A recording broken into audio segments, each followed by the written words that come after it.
On his 15th birthday, the golden-haired young man knelt in church before the old priest, listening intently to the solemn words that sounded like a blessing for a new stage in his life. Finally, having finished his speeches, the priest looked up and announced that the young man must now set out on his first journey, for the time had come when he would have to work for himself and prove his own strength. With his hands folded in prayer and a slight smile on his face, the young man uttered words of gratitude, marking the end of the ceremony, which became for him a rite of passage for a change of profession and the beginning of a completely new path. Some time passed, and now, amidst the rocky terrain, the young man was racing forward, chasing the creature that was jumping and trying to escape and hide from him, while he shouted loudly, demanding that it stop. He was barely breathing from the exhausting run, but he still managed to drive the creature to the edge of a steep precipice. Stopping, the boy was breathing heavily and said that he had finally caught up with it, frowning and calling the creature a slime. He gripped the dagger even tighter in his hand and charged with a smile, exclaiming that this pursuit had caused him a lot of trouble. However, the slime, shocked by the attack, jumped sharply to the side, dodging the blow. Suddenly, the creature leapt right above the boy's head and changed its shape, causing him to miss and just slice through the air. Looking around in confusion, he didn't have time to recover before slime wrapped itself around his sword-wielding hand. Rapidly spreading, the slime completely engulfed his palm and began to cover his entire arm. The boy screamed in horror when he saw what the slime had made and, trembling, tried to understand what was happening, forcing himself to remain calm. In reality, this world was experienced by a boy in virtual reality glasses, controlling a character with blonde hair. Gritting his teeth and shivering with tension, he decided he could handle it, and with trembling hands he squeezed the slime that bound him. Suddenly, he decided to grab the slime with his teeth and pulled it away, breathing hard with the effort. In his mind, he exclaimed that this was only the beginning, and finally, with a little effort, he managed to tear the creature from his hand and break free. The slime, torn from his hand, flew into the air, and the young man, gripping his dagger even tighter, prepared to strike. And at that very moment, the creature fell directly on the blade of his knife, causing him to exclaim that the acquaintance had turned out to be quite pleasant. Pierced by the blade, the creature fell to the ground and crawled helplessly, as if losing life drop by drop. And just then, within its softened form, a strange object began to emerge, glowing with an unusual hue. Exhaling a sigh of relief and rubbing his hand, the young man sank down next to the dead creature. And suddenly his gaze fell on an object that was sticking out of the body of the defeated enemy. Picking it up, the boy realized that it was a magic stone. Having tossed the magic stone he had found in his hands several times, he noticed with interest that it was emitting a glow. Full of excitement, the boy loudly ordered to reveal its status. When the status data unfolded before his eyes, it became clear that the young man's name was Jade, and he was still a novice. But suddenly he noticed something unusual. He had one free skill point, which made his eyes widen in surprise. Jade's joy knew no bounds. He was so happy that he threw the dagger up and fell backwards on the grass. At the same time, he exclaimed loudly that this was incredibly cool, feeling true happiness from his first victory. Lying on the cold grass, he sighed with a smile and looked up at the clear sky, where the sails of heaven floated calmly with white clouds. And then Jade thought about this wonderful world in which he was destined to live. Meanwhile, a loud shout echoed throughout the grand estate. Someone was cursing angrily, demanding an explanation. A man with a hoarse voice kept repeating whether the ritual of changing professions had turned out to be a failure for the young man. The bearded man glared at Jade with a stern look, and Jade, bowing his head, muttered quietly that he was sorry and would definitely make amends. But the man suddenly burst into a scream, ordering him to leave immediately, causing the boy's eyes to widen in shock. Turning sharply, the man pointed his finger at the boy and indignantly asked why he had come back as a newcomer. His cry sounded like a sentence. He declared that it was simply a disgrace to all who had placed their hopes in him. That man was Jade's father. After scolding his son enough, he turned away and began rummaging through the drawer, when suddenly Jade dared to ask him to wait, as if a hope had flared up that he didn't want to lose. But as soon as the boy said those words, all his hopes were dashed as his father abruptly stopped his search and threw a small bag at him. The stunned Jade barely managed to catch it right in front of his face. Returning to the drawer, his father closed it and said in a cold voice that the time had come. Now they must say goodbye. Jade stood there frozen, clutching the simple canvas bag in his hand. But suddenly the father turned around abruptly and, looking him straight in the eye, declared that he no longer considered Jade his son. With a cry, he ordered him to get out of the house immediately. With his head bowed, holding the abandoned bag tightly in his hands, Jade walked down the street. He bit his lips and looked down at his feet, unable to believe that his own father had so cruelly disowned him. Pouring a handful of coins into his palm, which turned out to be all he had received, the boy bitterly remembered that his father had always cared too much about other people's opinions, rather than about his own family. Still, Jade would never have believed that his father would turn away from him so suddenly. Lost in heavy thoughts, he walked silently along the empty road, passing the roadside sign. Raising his sad gaze upward, the boy thought with pain that money had become more important to his father than family. A cold thought crossed his mind. Was he destined to die here, so ignominy? As before, Jade stopped his gaze on the snow-white clouds that floated calmly across the sky and fell into deep thought, trying to figure out what to do next. But suddenly his eyes widened in horror, and he clutched his head, gritting his teeth. At that moment, the body lifted off the ground and was illuminated by a bright light, forcing the boy to cover his face with his hands. He opened his mouth in surprise as the pain that had suddenly struck him disappeared just as quickly. But at the same time, the world around him began to change before his eyes, transforming into something completely different. Fragments of footage from the life of a strange man flashed before him. At first, Jade couldn't understand that he was seeing his own past. But then he realized that it was himself in a completely different world. He once lived in Japan, a world radically different from the one he now lives in. There, Jade was fascinated by a VR game called NSO, dedicating countless hours to it and immersing himself in it completely. All the memories that came flooding back were connected to NSO. Through hard training and development, he had risen to the top of the player rankings. This game became the key to the world he now lived in. However, NSO was not the only game of its kind. There were others that allowed newcomers to grow, rising from a mediocre level to a force capable of competing with the strongest in the world. Jade wondered why a newbie couldn't become the strongest, and he immediately answered himself that the reason lay in the foundation of the game itself. After all, the newcomer had limitless possibilities, like a rough diamond in which the power of all possible professions lay, just waiting to be discovered. In the game he once lived in, every player could acquire skills from any profession, and even a novice had the potential to match the most powerful skills. When the pain subsided, Jade, breathing heavily, removed his hands from his head.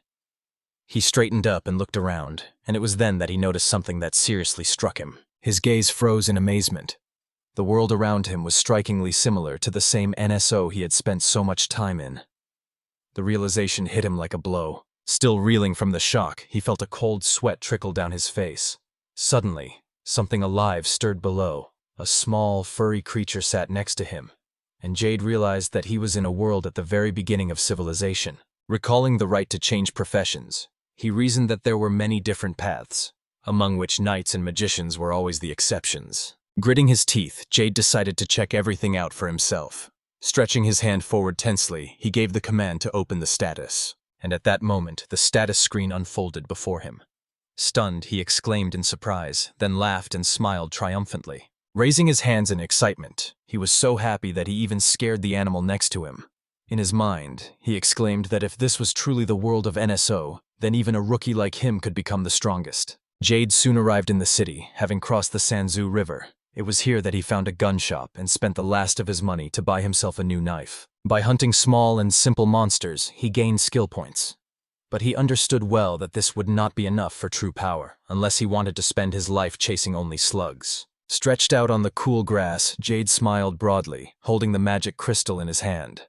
He thought that he had already earned 1 point, so he should strive for more. Standing up and stretching his stiff body, the boy felt that he had had enough rest. He decided to go hunting again, because without new skill points, he would not gain any strength. And so his hunt for slimes continued. Jade searched everywhere for prey until he came across a slug clinging to a stone. When it fled, the young man quickly caught up with it and destroyed it without hesitation. But the slimes didn't always give him that easy. They used the same insidious technique as before, wrapping their soft bodies around Jade's limbs and driving him to exhaustion and irritation. 2 hours passed, and the boy spread out on a cloth everything he had acquired during that time. His eyes shone with surprise and joy. He had managed to collect more than 10 magic stones. It would have been possible to stop there, but Jade didn't want to put up with the little one. Sitting down on the grass, he opened his status and began to carefully review the long list of skills. From the entire list, the boy chose the search skill, which required 10 skill points. Finally, with a sigh, he pressed confirm, deciding to master this ability. At that moment, the cold, emotionless voice of the system rang out in his mind. announcing the acquisition of the skill. Hearing it again, Jade clutched his head. The sound seemed eerie and scared him to the bone. Having calmed down, the boy decided to immediately test his new ability. Having spoken the command loudly, he activated the search and anxiously awaited the result. Closing his eyes, Jade suddenly felt that there were several living beings nearby, and this feeling came to him precisely thanks to the power of his new ability. He opened his eyes, and a joyful smile stretched across his face. The boy pointed impatiently in the direction, telling himself that there was a slime lurking there that had left signs of its presence. Smiling contentedly, Jade thought that now, with this ability, it would be much easier for him to find slimes who were good at camouflage. Clenching his fist, he felt relieved, knowing that he would no longer be the victim of sudden attacks. Standing up, he touched the pouch on his belt and remembered that he only had magic stones at the moment. The boy wondered if he now needed to decide how to use them properly. Back in town, Jade breathed a sigh of relief and, a little later, found the sign he was looking for. Once inside, he approached the bearded man behind the counter and rented a room for the night. At night, the boy sat at a simple wooden table, lit only by the dim light of a lamp, and intently carved the spells he needed on magic crystals. Carefully examining what he had made, he decided to try to create a magical weapon. In his hand, he held a stone, on the surface of which a magical circle was already carved and shining. Previously, only wizards could create such weapons, but now, thanks to his own skills and the materials he had gathered, Jade was able to make it himself, even performing complex engraving. While he carefully drew magic circles in his notebook, he mentally recalled how in a past life he had been a professional in this matter and knew perfectly all the schemes and formulas from his favorite game NSO. He worked hard, remembering his past. Finally, the first stone was ready, but there were 9 more to go. Jade realized that this item could only be obtained at the end of the game. As he carefully carved the stones, the boy reasoned that there was simply no skill capable of doing this automatically. It was a difficult and painstaking job that could only be done by hand. After long hours of hard work, Jade finally finished all the stones and collapsed exhausted on the bed, stretching and yawning sweetly. He thought that starting tomorrow, the collection of materials would change radically for him. The next morning, the boy set out hunting again. Armed with the magical tool he had created the day before, he made his way through the forest and, in order not to waste time, immediately activated the search. Although the dense canopy of trees was exhausting him, Jade smiled broadly as his skill found his prey right next to him. Hiding behind a trunk, he waited tensely for the right moment. His target was a ferocious monster that resembled a giant boar. Jade knew that even an experienced fighter would have difficulty defeating it in a fair fight. In the first fight with such a monster, one could easily die. Therefore, taking out the magic stone, he whispered that the beast should not hold a grudge against him for what would happen next. Having said these words, Jade hid behind a tree because the boar raised its head warily. The monster began to wander across the clearing, grunting contentedly, but suddenly stopped and growled, sensing danger. Standing behind the tree, the boy shivered with tension. His teeth clenched tightly, cold sweat running down his face. He wondered if the beast had noticed him, and before it attacked, he shouted the command to change the stone. At that moment, the stone in his hand disappeared, and then another, larger and more powerful, appeared in an instant. Jade squeezed it in his palm and smiled. Everything was exactly as he had planned. As soon as the new stone ignited in the boy's hands, the boar shuddered, screamed sharply, and losing strength, fell heavily to the ground, showing no more signs of life. Taking the dagger out of its sheath, Jade remembered for a moment how he had acquired this skill yesterday, which allowed him to replace one stone with another extracted from a monster, and now this ability had become his main weapon. Now the boy could easily obtain magic crystals even from enemies who were much stronger than him, and this change gave him a huge advantage. With these thoughts, he approached the fallen beast. Crouching over the boar's body, Jade closed his eyes and stretched out his hand. He immediately felt that the monster's magical barrier had disappeared without a trace thanks to his new skill, and he realized that this was the greatest advantage he could achieve. This magical barrier, which disappeared when Jade pulled the stone from the boar's body, had previously enhanced the monster's characteristics. With his lips pursed, the boy raised his dagger over the body of the fallen enemy. Jade sighed in relief, wiping his forehead as he finished, thinking about how each monster had its own stone, a source of power that sustained its body and fueled all its abilities. The slugs he had hunted before also had magical stones inside them, but the boars carried crystals of a different size and much greater power. Raising his hand, Jade gave the command to open the map. The new boar crystal made the boy feel much more confident than before. He thought that now he could replace the boar stone with a slime stone, which was completely unsuitable for this creature. In this way, the young man could completely weaken the enemy, stripping him of his mana and protective barrier.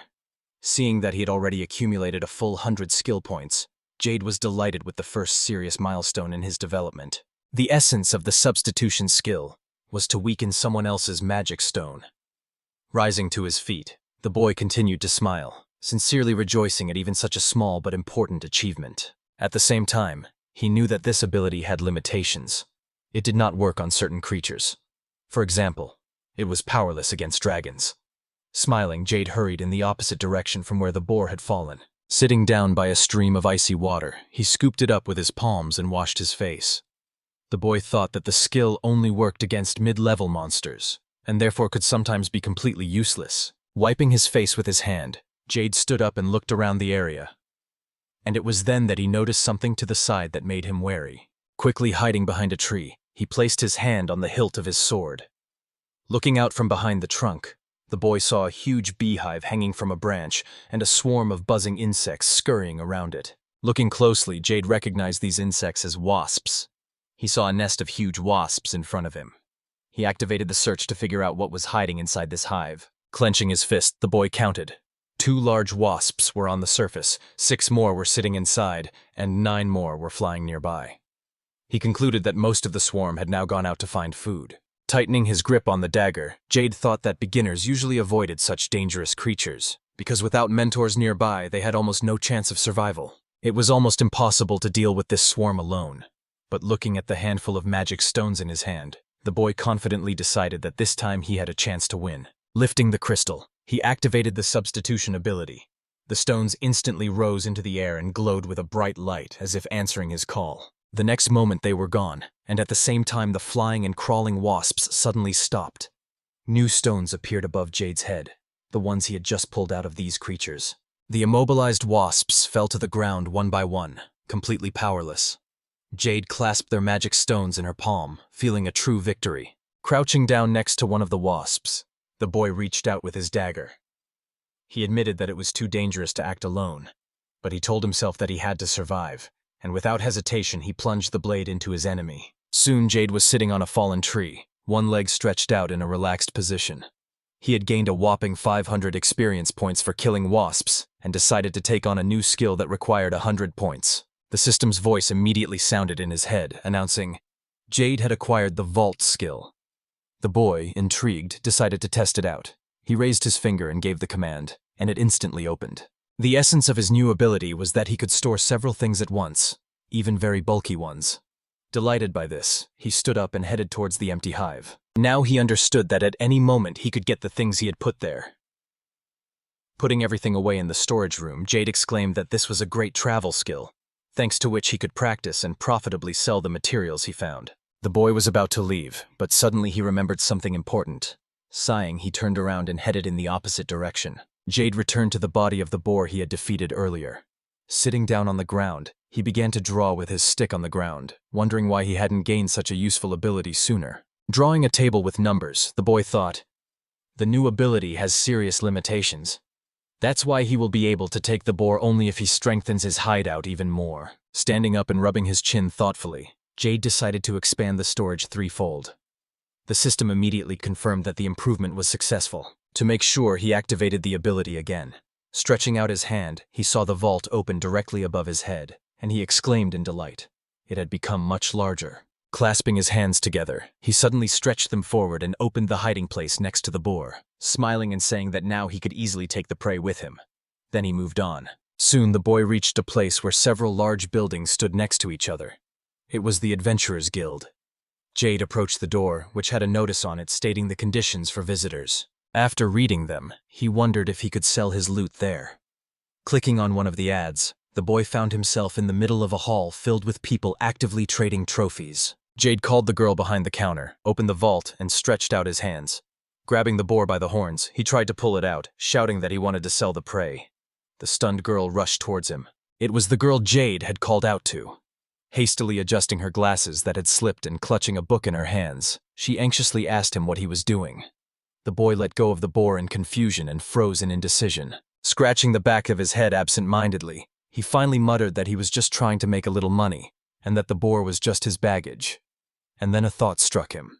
Was storage really a universal skill for all beginners? Jade remembered that newbies usually used bags with bottomless pockets, so they didn't have any problems with storage. The girl came closer and began to stare at him intently, suspiciously. Unable to find a better explanation, the boy shrugged his shoulders in a feigned indifference and said that it was just a normal magic for storing items. Hearing this, the girl asked him in surprise.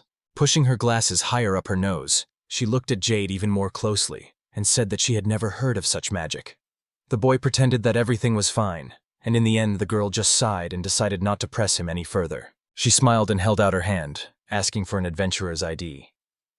Jade remained silent, and she looked at him expectantly. Finally, he admitted that he had no ID. Hearing this, the girl raised her voice sharply and shouted menacingly, "How could this be possible, because one can only go on a journey with an official certificate?" Jade explained that he had only recently started his craft. When she walked over to the fallen boar and sat down next to him, he scratched his head again and said sheepishly that even if he had registered, he might have failed the entrance exam. The girl turned to him and said that he was very strange. She raised an eyebrow and asked, "How is it possible to defeat a boar and at the same time be afraid of failing the exam?" Her words sounded with disbelief and challenge. Jade hadn't expected such a reaction, but he couldn't answer directly. After all, the substitution skill couldn't be explained away like that. That's why he remained silent, leaving her question unanswered. Finally, the girl stood up and said that she would buy the boar from him, but in return he had to register. The boy ran his hand over his forehead and sighed in relief at those words. Closing his eyes, he thought that perhaps passing the exam would be easier. But right now he lacked any real skills for defense or offense, so success remained a big question mark. But suddenly he opened his eyes, struck by the thought that he had another trump card that could be decisive. He exclaimed that he would definitely pass the exam. The girl jumped up with joy, grabbed his hands, and declared that if he passed the test, it would make life much easier for both of them. Taking a breath, she placed her hand on her chest and added with a smile that she had forgotten to introduce herself. Her name was Sylvia, and she was the one who was in charge of accepting newcomers to the Adventurers Guild. Jade shook her hand, introduced himself, and said he was pleased to meet her. Sylvia, after completing the formalities, invited him to follow her to show her the main hall. Later, while reading his statement, she looked up and said his name with some confusion. Looking at him intently, Sylvia wondered if Jade was really a beginner. He immediately confirmed that it was true. Sylvia felt a shiver run through her as Jade answered without hesitation. Gathering herself, she solemnly declared that in that case, he had no chance of passing the exam. However, Jade did not give up. He said that this was not all, and asked if there were other ways to pass the test. The girl was momentarily confused and reluctantly admitted that there were such methods. Smiling, she announced that for the sake of the one who could kill the boar, she would make an exception for him. Jade, crossing his arms on the table, only thought skeptically that he didn't really believe her words. As he was leaving, Sylvia suddenly stopped and told him to wait, because she needed to call the examiner. Soon, a heavy step was heard behind Jade. He turned around and screamed. In front of him stood a giant 5 times his size. Placing a hand on his shoulder, the giant asked if he wanted to register as an adventurer. Looking up at him, Jade gasped and couldn't get a word out. When the boy finally looked back, the man folded his arms and introduced himself as Ramon. He said that if Jade failed the exam, he would destroy the monster himself in his place. Ramon shrugged and added that it was better to assess one's strength beforehand and abandon the idea of becoming an adventurer. But Jade only looked up at him and firmly replied that he would not change his mind. Smiling, he declared that he would definitely pass the exam and not fail it, because he was confident in his own abilities. Ramon smiled too and replied that if Jade chose such a goal for himself, he would have the courage to go after the great monsters. But without waiting for a reaction, he ordered him to listen carefully. Together they set off for the western forest, where the test was to take place. Looking around, Jade frowned and smiled softly. Ramon, who was also making his way through the trees, heard this laughter and looked at the boy in surprise. He called his name. He noticed that Jade was walking forward with too much confidence, as if he already knew exactly where the monster he needed for the exam was hiding. Leaning against a tree, the boy replied that he did indeed know the creature's location. Ramon asked incredulously if this meant Jade had some special magic for searching, then mockingly added another question, jokingly wondering if he wasn't a hunter hound capable of sniffing out monsters. Ignoring the mocking words of his companion, Jade looked away and thought that the necessary creature was already here, somewhere nearby, and it would prove to be extremely strong, even for experienced warriors. The young man suddenly stopped. stretched out his hand and confidently pointed into the bushes, saying that the monster was hiding there. Ramon, not receiving an answer to his questions, only sighed, smiled wryly and shrugged his shoulders indifferently. But when he saw where Jade had pointed and what lay hidden there, his face contorted in horror. In desperation, he screamed at the boy, begging him to back away immediately. Jade looked at him blankly and wondered why he had to retreat. Then Ramon asked if he even realized what kind of monster he was facing. The guy calmly replied that he knew perfectly well. It was an earthquake. And he asked his companion if he was not mistaken. The earthquake was a huge white monkey that devoured smaller monsters. Jade thought the monster's name was quite justified. The ground trembled under his feet, and his strength was truly colossal, so the name perfectly suited his nature. Because of this immense power, the earthquake received another nickname, the Destroyer of Armies, because it was capable of destroying entire detachments of soldiers. But this time, Jade had hope for his own replacement technique. He smiled defiantly and tossed the magic stone into the air. Having caught it, the young man mentally confidently told himself that this was why the earthquake would be relatively easy prey for him. Ramon screamed in dismay, asking how Jade could dare to go towards such a monster, knowing full well that he would simply destroy them. The boy grabbed his head and covered his ears at the screams. Jade turned to face the monster and thought that it was too late to retreat, because the earthquake had noticed them long before they approached. Ramon turned away in despair, covering his head with his hands, while Jade continued to calmly look at the monster, thinking that very soon his companion would understand. He was capable of killing it on his own. Covering his head with his hands, Ramon muttered that this was the end for them, because it was impossible to defeat such a beast alone. Then Jade, clutching the stone, looked around and ordered him to listen carefully. Holding the shining stone higher, he said that his fighting methods seemed strange. Then he asked if he was allowed to use only one magical tool in a fight with a monster. Ramon exclaimed that he could do anything, because it still wouldn't save them from dying in a battle with the earthquake. Hearing the agreement, Jade let go of the stone, and it slowly floated upward. The young man activated the substitution skill, and the stone lit up even brighter, emitting rays in all directions. Hearing the sound behind him, the monster turned around with a menacing roar. At that moment, Jade's power was fully manifested. The slime stone in his hands turned into an earthquake crystal. Having lost his own, the monster roared in fury, and then it fell to the ground with a thud, losing consciousness. Seeing this, Ramon froze in shock, unable to believe that such a powerful beast had fallen so easily. Jumping up sharply, he pointed his finger at Jade and demanded an explanation for what he had just done. The boy replied incomprehensibly that he had simply used his skill. Ramon asked again. Then Jade explained that he had simply replaced the crystals, and now there was a foreign stone inside Earthquake's body. Because it was too weak, the monster's energy disappeared, and he fainted. Rubbing the bridge of his nose, Ramon sighed heavily, saying that such a powerful beast was defeated by some nonsense. Jade just silently held the stone in his hands. He turned to the unconscious monster and thought, "Whatever you have, whatever." Jade opened the vault and placed the magic crystal in it. He reasoned that if the monster was given a weak stone, then despite its strength it might die from shock. One blow would be enough to finish it off. The boy remembered that earthquakes have tough skin and vulnerable eyes. But newcomers are not even able to strike in these places, and the only thing left is to move forward, overcoming fear. Ramon looked at the boy sitting on the rock in surprise, then suddenly flew closer and shouted that now they could finish off the monster, ordering Jade to leave everything else to him. Pulling his sword from behind his back, Ramon was about to deliver the final blow to Earthquake, but Jade grabbed him and firmly told him to wait, because this was his exam, and he couldn't pass it if he got help. Hearing these words, Ramon fell silent in surprise, then awkwardly agreed and mumbled an apology. Jade sighed in relief and said that we just had to wait, and then the monster would die on its own. Despite this, the boy felt dissatisfied that he was woefully lacking in skills.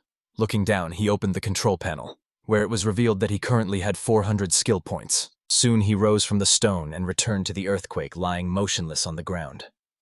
Jade was satisfied that the creature was already dead and sighed peacefully. Jade gained the same 400 skill points from the monster's death, so he decided to upgrade his vault.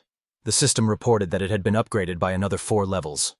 The boy smiled and thought about his next step. Using the vault, he placed the body of the dead earthquake in it. Thanks to the vault's expansion, he managed to do so without any problems, and the monster disappeared in a flash of light. Ramon exclaimed in surprise where the monster's body had disappeared to, and demanded of the boy. Jade, closing the vault and smiling, replied that it was thanks to his magic. Hearing the explanation, the man was stunned and asked again if it was true. Jade nodded smugly and confirmed that it was all indeed his own magic. Scratching his cheek in embarrassment, the boy turned to Ramon and asked if he was considered to have passed the exam.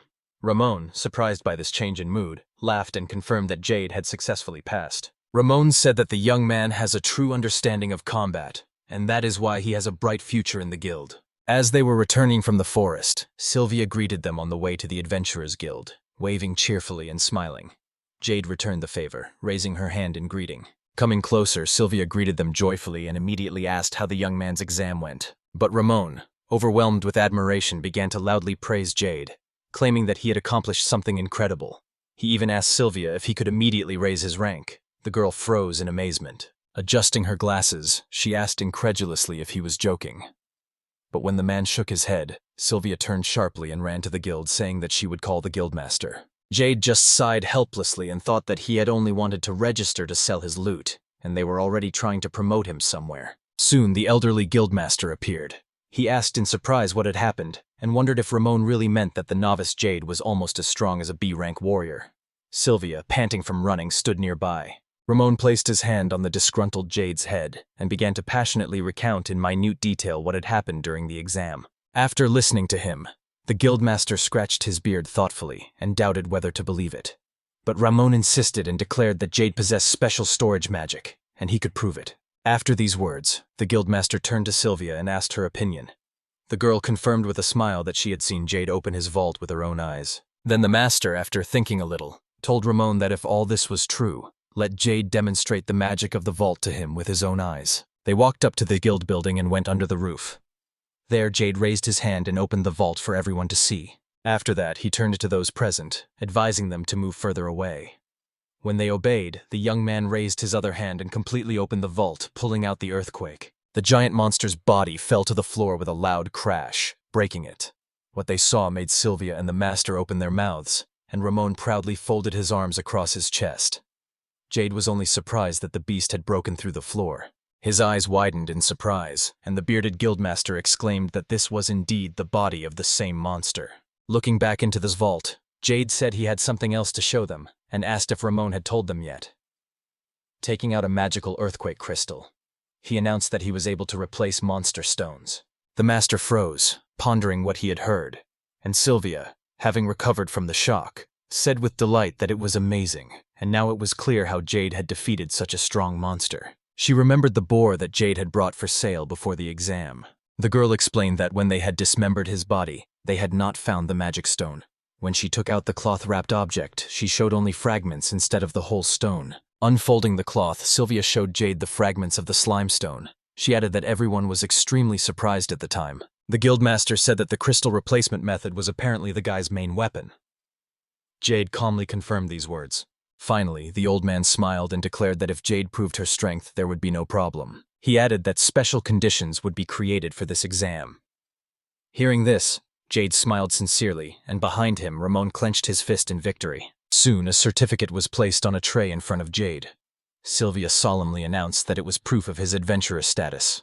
Taking the ID card and examining it with curiosity, Jade heard Sylvia report that at first, according to Ramon, they wanted to register him as a B-rank adventurer right away. Sighing sadly, the girl said that since then, Jade's strength and fighting ability could have doubled or even tripled, but things turned out differently, and the boy was registered as an E-rank adventurer on a scale from G to S. Sylvia smiled and adjusted her glasses on the bridge of her nose, explaining that he was now a 3-star conqueror. Jade asked in surprise if that meant he was now a warrior of the 3-star crusader level. The girl happily confirmed his words and said that there was a system where one could request a higher rank, according to the number of stars. In his case, this meant that he could very well apply for a B rank. Jade, overwhelmed with happiness, exclaimed that it was incredible and sincerely thanked Sylvia for her help. She smiled back and then, as if remembering something, turned around abruptly. She already had a tray full of coins in her hands, and she explained to the boy that it was payment for the materials he had handed in today. It contained exactly 40,000 gold coins. When Jade held out his hands, the girl added that the giant wasp nest had cost 30,000, and the boar 13, of which 3,000 had been taken for the exam. The total came to an even sum of 40,000. Opening the safe, he put the money he had earned there, thinking that now he could stop worrying about finances for a while.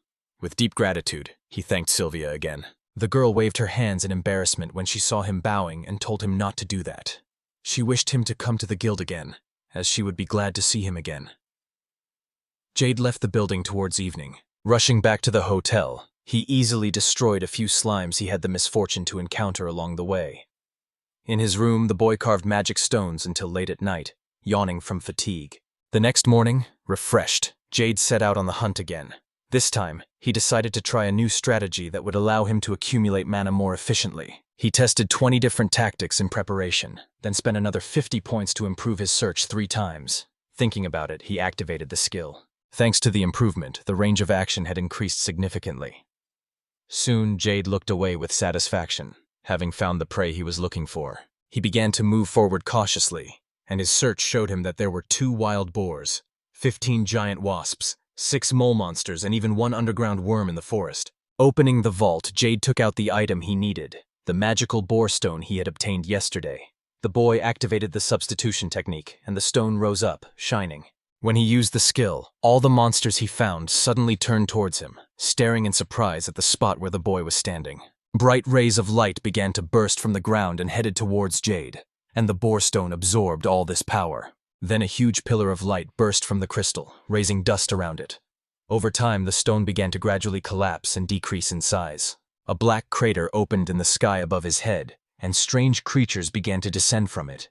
The monsters surrounding him suddenly took on the form of wolves. Jade looked at the wolves that surrounded him. They had 4 eyes and were glaring fiercely at the boy. Then he said that now he understood everything. Frowning, he remembered that these creatures were called phantoms, demon wolves born from a magical substance. They absorbed all energy and were resistant to magic, almost invulnerable. Since demon wolves have no physical shell, but are composed only of energy, replacing the stones in this case could kill all living things around them. Jade regretted not noticing this immediately, and picked up the stones. He threw them into the air and activated the power. The stones lit up, began to draw the wolves inside, and within seconds, round balls of fire fell to the ground at his feet. Taking one in his palm, he realized that it was a phantom core, a magical stone capable of restoring a person's mana supply. Opening the vault, Jade began to stack all the cores that fell with a dull thud.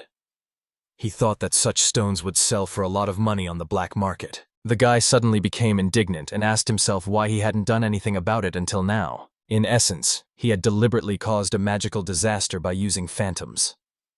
Finally, as he threw the last core into the vault, he heard a loud splash. Jade reasoned that the magical tools wouldn't activate until the correct spell was cast on them. But if everything worked out, they would be able to work continuously. But this time, nothing happened.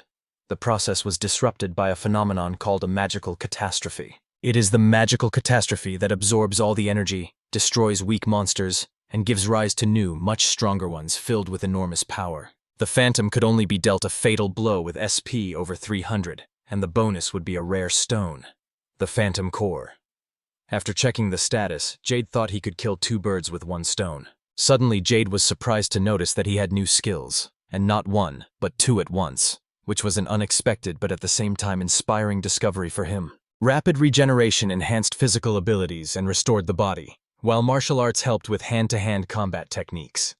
Jade raised them to level +4, but it was still not enough. Along the way, he caught a reed monster and used a magic circle to capture 7 more phantoms. Thanks to this, he increased his regeneration to +7 and his martial arts to +6. After warming up, he decided to test his own strength. He looked around for something to practice on and saw a large rock that seemed perfect for it. He walked over and kicked it lightly. From this seemingly weak blow, a huge block flew into the air and fell several dozen meters away. Jade stared in shock at the result and realized that he had truly gained inhuman strength. He put his hand in his pocket and sighed with a slight sadness, for he wished he could find a worthy opponent to show his power to. Looking around, Jade suddenly saw exactly what he was looking for. A monkey-like monster sat in a nearby tree, calmly chewing something. Jade immediately recognized it as a shadow monster and thought it would be perfect for testing his strength. The shadow monster was of the same rank as Earthquake, although it was inferior to it in sheer physical strength. Its attacks were still quite dangerous. Noticing the young man, the creature became alert and jumped down from the tree. Standing directly in front of his enemy, Jade wondered if he could defeat him without using magic. The idea seemed like a great test, so he decided to act. The shadow monster growled fiercely. The next moment, the beast rushed at Jade, its paw outstretched to strike. The boy frowned, managed to dodge to the side, and the monster only tore the air apart with its claws. Jade was shocked to feel how strong this opponent was. But at the same moment, he kicked the monster right in the neck. The boy jumped aside after the impact, and the monster fell to the ground with a loud thud. It reared up and growled angrily, turning to face Jade. The young man, with an awkward smile, thought that the shadow monster was extremely angry. But he had already understood the predictability of its movements and knew how to use it to his advantage. Clenching his fist, Jade braced himself for another thrust from the enemy, who was now flying at him, eager for revenge for the unexpected blow. The monster was already very close and raised its paw for another strike, but Jade managed to jump back, and the attack missed, giving him a half-second advantage. While the monster was still surprised by his mistake, Jade raised his hand, and then kicked it so hard that it flew dozens of meters and crashed into the ground. The boy watched calmly. Barely standing on trembling legs, the monster rose, its entire face covered in blood. By lowering its head forward, it made it clear that it was ready to use another tactic. Bending down, the shadow monster lunged at the boy again. Jade watched him carefully and noted that there was a certain pattern to this tactic that he would use. He realized that the monster was still too easy to read. So at the crucial moment, Jade jumped up and found himself above the enemy, grabbing its paws to keep it from moving.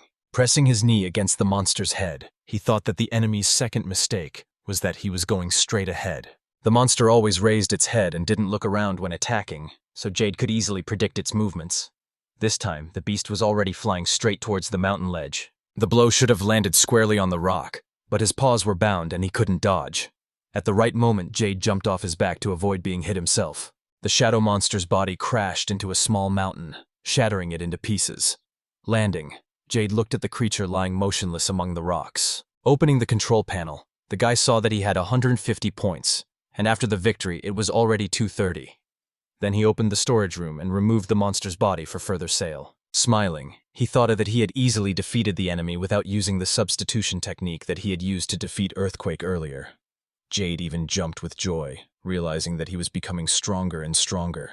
As dusk fell, the boy was walking carefree along the road, humming to himself. Suddenly, he noticed something and stopped abruptly. A group of armed men were moving along the forest path. Carefully peering out from behind a tree, Jade began to look around and saw that the largest of them was carrying the girl's body on his shoulders. They were talking to each other. The man with the blindfold said that the goods would sell quickly, and the burly giant replied that they would receive a huge sum for it. Hearing this, Jade frowned. The guy sighed heavily, thinking that he shouldn't have interfered. But at the same time, he understood that he couldn't just walk away. And finally, he decided to act. As he stood up, he thought that this was a chance to help a human and gain a new level at the same time. Since he had been using earth magic to fight monsters, now he had the opportunity to gain another skill. Jade grimly picked up the new skill and called up the code 2014, receiving the newly acquired skill called Murder. Inside, he felt a cold determination, preparing to test it out for the first time. Preparing for battle, the boy charged forward, chasing the bandits. When he saw 3 people ahead, he realized that he had caught up with them, and now he had to act quickly. The young man hid behind a tree to avoid being seen. Looking down, he noticed a few stones on the ground, and an idea instantly came to his mind as to how to use them. Jade picked up a rock and threw it at a tree as the hooded robber passed by. Hearing a dull thud, the robber looked around warily and reached for the weapon at his belt. At that moment, Jade charged. Hearing footsteps from the side, the robber only managed to turn around in surprise. But it was too late. Jade kicked him with all her strength, right in the chest. The strong blow sent blood rushing to the robber's throat, and he snorted, trying in vain to catch his breath. After striking, Jade froze for a moment, watching his enemy fall to the ground. But when he heard the screams of the other bandits, he immediately rushed to the side and hid behind a tree to avoid detection. While hiding, he saw the excited bandits running towards their fallen comrade. Opening his status, Jade noticed that his SP had increased, confirming that his guess had come true. Meanwhile, the man with the blindfold asked what happened. His partner put the girl on the ground and said that someone was trying to interfere with them. Jade was convinced that defeating them would give him even more points. He knew that special bonuses were added for defeating bandits and dangerous criminals, so it was necessary to stun and paralyze the enemies in order to finish them off later. This was the best tactic, but at the same time, he understood that even if he killed everyone, his SP would not grow infinitely. The bandit in the blindfold ordered to stick together and not to lose vigilance. Taking out his dagger, Jade thought that disarming them would earn him 10 points. He quickly confirmed that they were real bandits, so he immediately disarmed one of them. Coming out from behind the tree, he decided that he would not let them go alive now. The bandit in the blindfold turned to him when he saw Jade walking with a dagger in her hands. He mockingly asked who the boy was, but Jade coldly replied that although his body was still that of a child, his mind and soul belonged to an adult warrior. He didn't care that he was unemployed. The burly robber pointed his finger at him and exclaimed, asking how such a young man could be a novice. And the blind man in one eye said that it was only a bluff, and if not, the consequences would be terrible. He lunged at Jade, promising to chop him to pieces if he wasn't lying. The boy also lunged forward and swung his blade. The robber parried the blow and smiled sinisterly, calling Jade a fool for thinking he could defeat him. But suddenly his eyes widened in shock. Frowning, Jade opened the vault and pulled out a magic crystal. At the same moment, he threw the stone at the enemy's head, determined to end the battle. The stone hit him squarely in the head, and the robber died instantly. This happened right in front of his companion, who in a fit of rage rushed at Jade. The burly thug charged forward and swung a huge fist. Jade dodged skillfully, and the blow pierced the ground. At the same moment, the boy struck back. His fist hit his enemy squarely in the jaw, and the force was such that the man flew several meters away, crashing his back into a tree with a deafening crash. Jade raised his fist and thought that he was really strong, and it was better not to joke with him. Then he looked at the girl who was lying unconscious. She was still bound by ropes, so the boy decided to cut them immediately. So he did, freeing her arms and legs. Sitting down next to her, Jade thought about how to bring her back to consciousness, but without enough points, it was difficult. He frantically tried to come up with a solution. Raising his head to the sky, he was surprised to see 2 large birds in the sky. Looking closer, he realized that they were eagles. He deliberately stood up so that they would notice him and approach him. As the birds began to descend, Jade took 2 slime stones from his stash and held them in his fingers. Using the exchange, he swapped their crystals. The eagles screamed in terror. Losing their ability to move, they fell to the ground like stones, raising a cloud of feathers. Jade, holding their stones in his hands, thought that the appearance of the eagles was very appropriate for him. Finishing them off with his sword, he thanked the eagles for their help. Then he opened the panel and felt himself gain additional strength. Reaching out, he directed the magic at the unconscious girl, but she slowly opened her eyes. Seeing that she had come to her senses, Jade was delighted. Rubbing her eyes sleepily, the girl asked where she was, but seeing the unconscious robber, she screamed in fright. She grabbed Jade, and when she realized it, she jumped back in confusion and hurriedly apologized. The guy reassured her, saying that the enemy had fainted and was no threat. As soon as she regained consciousness, the girl muttered quietly that she didn't remember how she got here. She asked Jade to help her because it was he who had saved her from trouble. The young man asked if she remembered what happened before the kidnapping, and if there was anyone who helped the robbers lure her. Turning away in shame, the girl replied that she had not actually been kidnapped, but had simply been cruelly deceived, taking advantage of her trust. Smiling, she explained that she was an artist, but her works were never popular. They didn't sell, so she had to survive by putting them on the market. One day, a masked robber approached her and said he had a job for her. All she had to do was go with him. The girl immediately suspected something was wrong, and as she entered the dark alley, she heard terrible words from him. He was going to sell her. She remembered nothing more. After listening to her story, Jade smiled and said that being an artist was interesting. He asked what exactly she did. The girl reached into her bag and replied that she always carried her tools with her. She took out a hammer and other tools, exclaiming that she was a sculptor and could make good statues. Jade heard this and was a little surprised. Then he asked if she would like to work with him, despite the fact that they had recently tried to sell her.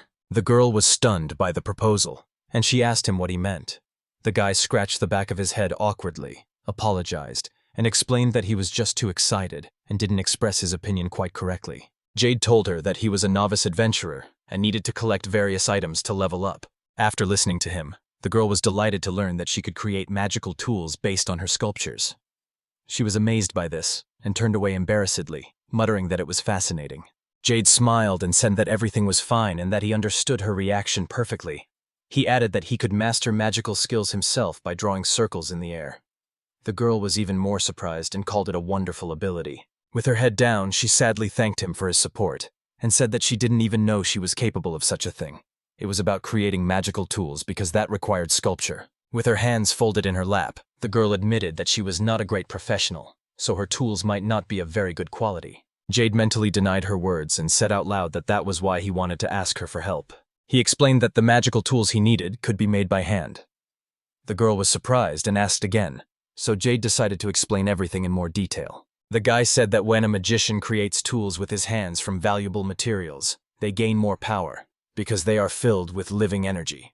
That is why the sculpture will be extremely useful. The girl bowed her head, thoughtfully considering what she had heard, and then said that perhaps she could try to help him. Jade jumped up happily and asked if that was true. She replied that it was her way of thanking him for saving her life. Clenching her fists, the girl confidently exclaimed that she would definitely help her savior, and asked for permission to work next to him. Jade was delighted and agreed. He held out his hand and introduced himself. The girl smiled, held out hers, and said her name was Gina. They shook hands.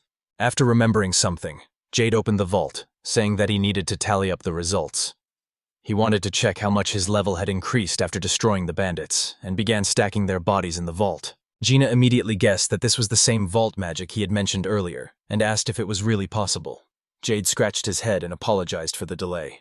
After putting the bandit in a bandage and the burly thug in the vault, the boy thought about it and noticed something strange about it. He turned to Gina, saying he needed help. The guy asked her to carve certain symbols on a magical object. She said she could try, and he began to explain. Having drawn a sample of the symbol on paper, Jade showed it and said that this was exactly how it should be carved in stone. He warned that the main thing here was proportions and precise placement. After listening to him, Gina suddenly took out a whole set of tools from her bag and enthusiastically exclaimed that she would do everything properly. Jade sighed in surprise when he saw so many tools. She set up a small table in front of her, secured the magic stone to it, and began to work. Jade watched her carefully, sitting contentedly beside her. Soon, Gina turned around and exclaimed with a joyful smile that everything was ready. Jade was amazed, because it had only been 3 minutes and the job was already done flawlessly. Jade picked up the carved magic stone and, examining it, could not hide his admiration. The work was perfect. He thought it was a real masterpiece of jewelry, and wondered why no one bought Gina's works back then. After thanking the girl, he sat down next to the robber and warned Gina to move away, because he would try to activate magic, and it could be dangerous. She obediently moved away, and Jade only hoped that everything would go well. Unfolding the hem of the robber's robe, the boy took out a dagger. He couldn't explain to Ginny why he was doing this, because he himself didn't know if the result would be successful. He had no choice but to try. Hacking and scowling, Jade began to cut a deep gash into the robber's chest with his blade. He believed that the incision had to be made at the level of the heart for the stone to work. Gritting his teeth, he mentally ordered the stone to work. And eventually the wound did indeed begin to heal. One way to gain SP was to cast a curse and destroy evil. And it was the pentagram stone made by Gina that helped Jade accomplish this. This is how he used the curse of reversal. Conscious bandits could be turned over to the guild and convicted, but those involved in human trafficking could have a higher-ranking organization. Magical tools were created specifically to interrogate bandits personally and learn all the details. Having completed the task, Jade wiped his forehead and breathed a sigh of relief. It was thanks to Gina that he managed to finish what he had planned. Returning to the girl, he thanked her, saying that he could not have done it without her. A happy Gina replied that she was glad to be useful. Looking back, Jade said it was time to head to the guild, but before that he asked Gina to help him hunt slimes. She immediately agreed, saying she would do it without difficulty. Back at the guild, Jade was filling out paperwork when Ramon passed him with a large barrel. He asked in surprise what the guy was doing here. Jade exclaimed happily when he saw him. The young man said that he had bought equipment and completed a task today. The man asked how much he had earned. Jade replied, embarrassed, that he couldn't remember exactly, but it seemed to be around 400 million. Hearing this, Ramon dropped the barrel in astonishment. He asked how Jade had managed to get such a huge sum. The guy calmly replied that he hadn't done anything special. Starting to curl his fingers, he counted that he had defeated a shadow fighter and a snake, and had also sold the phantom core, for which he had received 3 million. Hearing about the phantom core, Ramon's mouth dropped open. He was shaken by the thought that this young man had managed to defeat a phantom. Jade, smiling awkwardly, said that it just happened that way. But Ramon exclaimed irritably that there were rumors that obtaining the core was harder than killing the dragon, and was outraged by his indifference. Picking up the tub from the floor, he declared that the story had shocked him to the core. Hunched over, Ramon stumbled away, muttering that Jade had made 400 million as if he had snapped his fingers. Gina, who was standing nearby, heard their conversation and quietly asked Jade how many months it took him to sell everything he had earned during the missions. The guy was surprised by this question and replied that he did it all in one day. Gina was stunned because he earned an incredible 400 million gold in just one day. She muttered that it wasn't even a tenth of her monthly salary because she was always in debt. Jade scratched the back of his head, feeling embarrassed in front of Gina. Soon, a girl approached them with papers in her hands and apologized for the delay. She said that the research on the bandits' magical equipment was finally completed.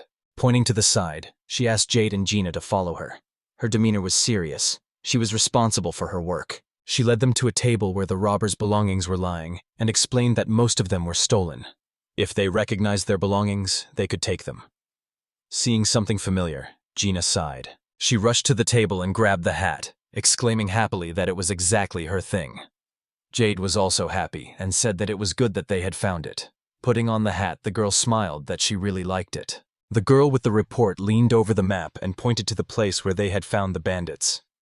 Jade told her that there had been 3 of them at the time and one had used a spell to escape.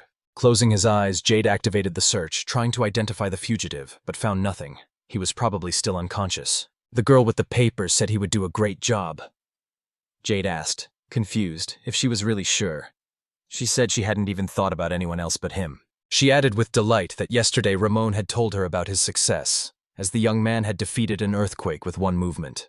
Jade was embarrassed and scratched the back of his head. The girl officially asked Jade to search for the fugitive bandit, track him down, and eliminate him, noting that she was entrusting him with this mission on behalf of the guild. She said that the reward would depend on the time and rank of the criminal, so Jade needed to catch him as soon as possible.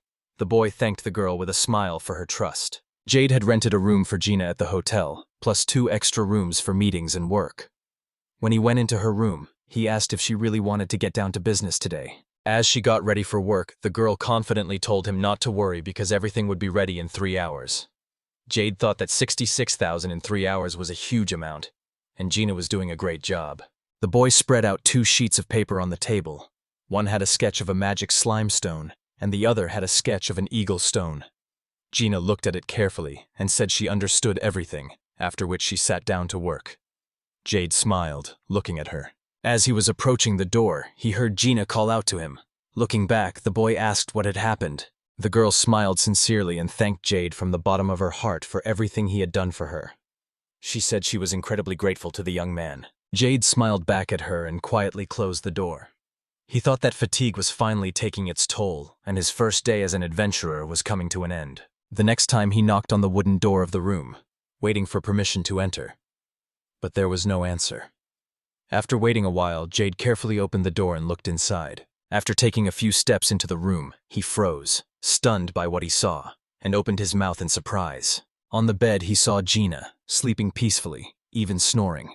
The boy came closer and stopped at the head of the bed, looking at her. She must have been dreaming something good, because the smile never left her face. Jade thought with a soft smile that she was so exhausted from work that she fell asleep right during it. On the table were 2 boxes of magical tools that Gina had made at his request. Jade picked them up and saw that they were exactly the same. After taking the tools, he placed the bag of money on the table. He decided not to wake her up, as she was too tired, so he left the reward right there. Going outside, Jade walked in high spirits and thought with a smile that today he would be able to raise his SP thanks to the new magical tools created by Gina. He estimated that he had 66 standard tools and 1 special one for actions over a wider range, which he used against strong enemies. This tool was called the Threat Zone. It was almost never used for attacks, as it was forbidden for beginners because it was too rare and virtually irreplaceable. But if a person knows how to control such a tool, they can effortlessly summon phantoms and increase their SP. Suddenly Jade stopped, shuddering at the thought of the different types of tools. He realized with horror that he had made a serious mistake by taking on yet another task related to them.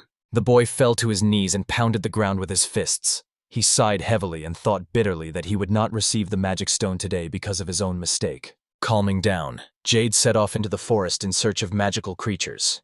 Looking around, he was surprised to notice a body of water with sunlight reflecting off its surface. As he got closer, he realized it was a lake. Jade decided that this was where he would find magical creatures on whom he could test new tools and complete tasks. But suddenly he became alert. Waves began to rise from the smooth surface of the lake. Jade knew something was wrong. With a loud splash, the water rose several meters, rising straight towards the bird flying over the lake. It was a divine arrow that pierced its body. Then she disappeared into the water, dragging her prey with her. Jade smiled mockingly and summoned a magical tool to fight her. He had no idea that he would encounter such a monster here. Tense, the boy activated the tool and rushed to attack. In an instant, he defeated the divine arrow, and the creature's dead body floated to the surface. Jade thought he was incredibly lucky. Pulling both its prey and the creature itself ashore, he smiled contentedly. After removing the bird, the boy crouched over the monster and took out a knife. He knew that he had to work on the body of the divine arrow first, and began to work skillfully with the blade. After finishing the processing, Jade picked up the creature and examined it carefully. He thought that after proper processing, the divine arrow could become a weapon. But suddenly he tensed and abruptly turned his head away. The boy instantly stood up and turned in the direction where he felt the presence of another monster. He opened the status and ordered the divine arrow to be transformed into a weapon. The monster's body became a curved sickle blade. Jade smiled, thinking that now was the time to test it. Resolutely walking towards the ape-like monster, which still did not suspect anything, he left a trail of dust clouds behind him. Looking closely at the creature, the young man realized that he was facing a shadow monster he had never encountered before. Jade narrowed his eyes, internally concentrating and preparing for battle. He assumed the correct stance, gripped the sickle blade tightly with both hands, and swung sharply, preparing to strike. When he activated this crescent blade's magic, a powerful wave destroyed nearby trees and shattered rocks, scattering debris in all directions. The ape-like monster noticed Jade's attack and rushed straight at him, but before he could even get close, a magical wave sliced his body into pieces. Looking around, Jade saw the devastation. Dozens of fallen trees, scattered rocks, and an entire section of forest leveled with a single impact. The boy looked at the weapon and, amazed, thought that he had known about its sharpness, but had not expected such destructive power.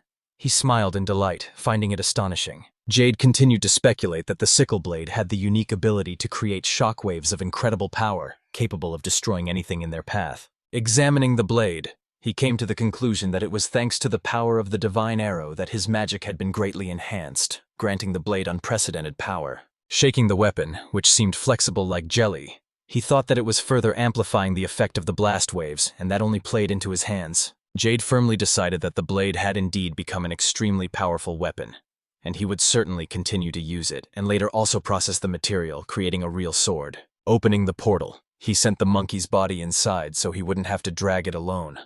The guy decided that upon his return, he would definitely find a skilled blacksmith in the guild. Jade picked up the magic stone and thought about trying to engrave a pentagram on it to prolong its properties indefinitely. Sitting down on the ground, he took out his sword and began carving symbols.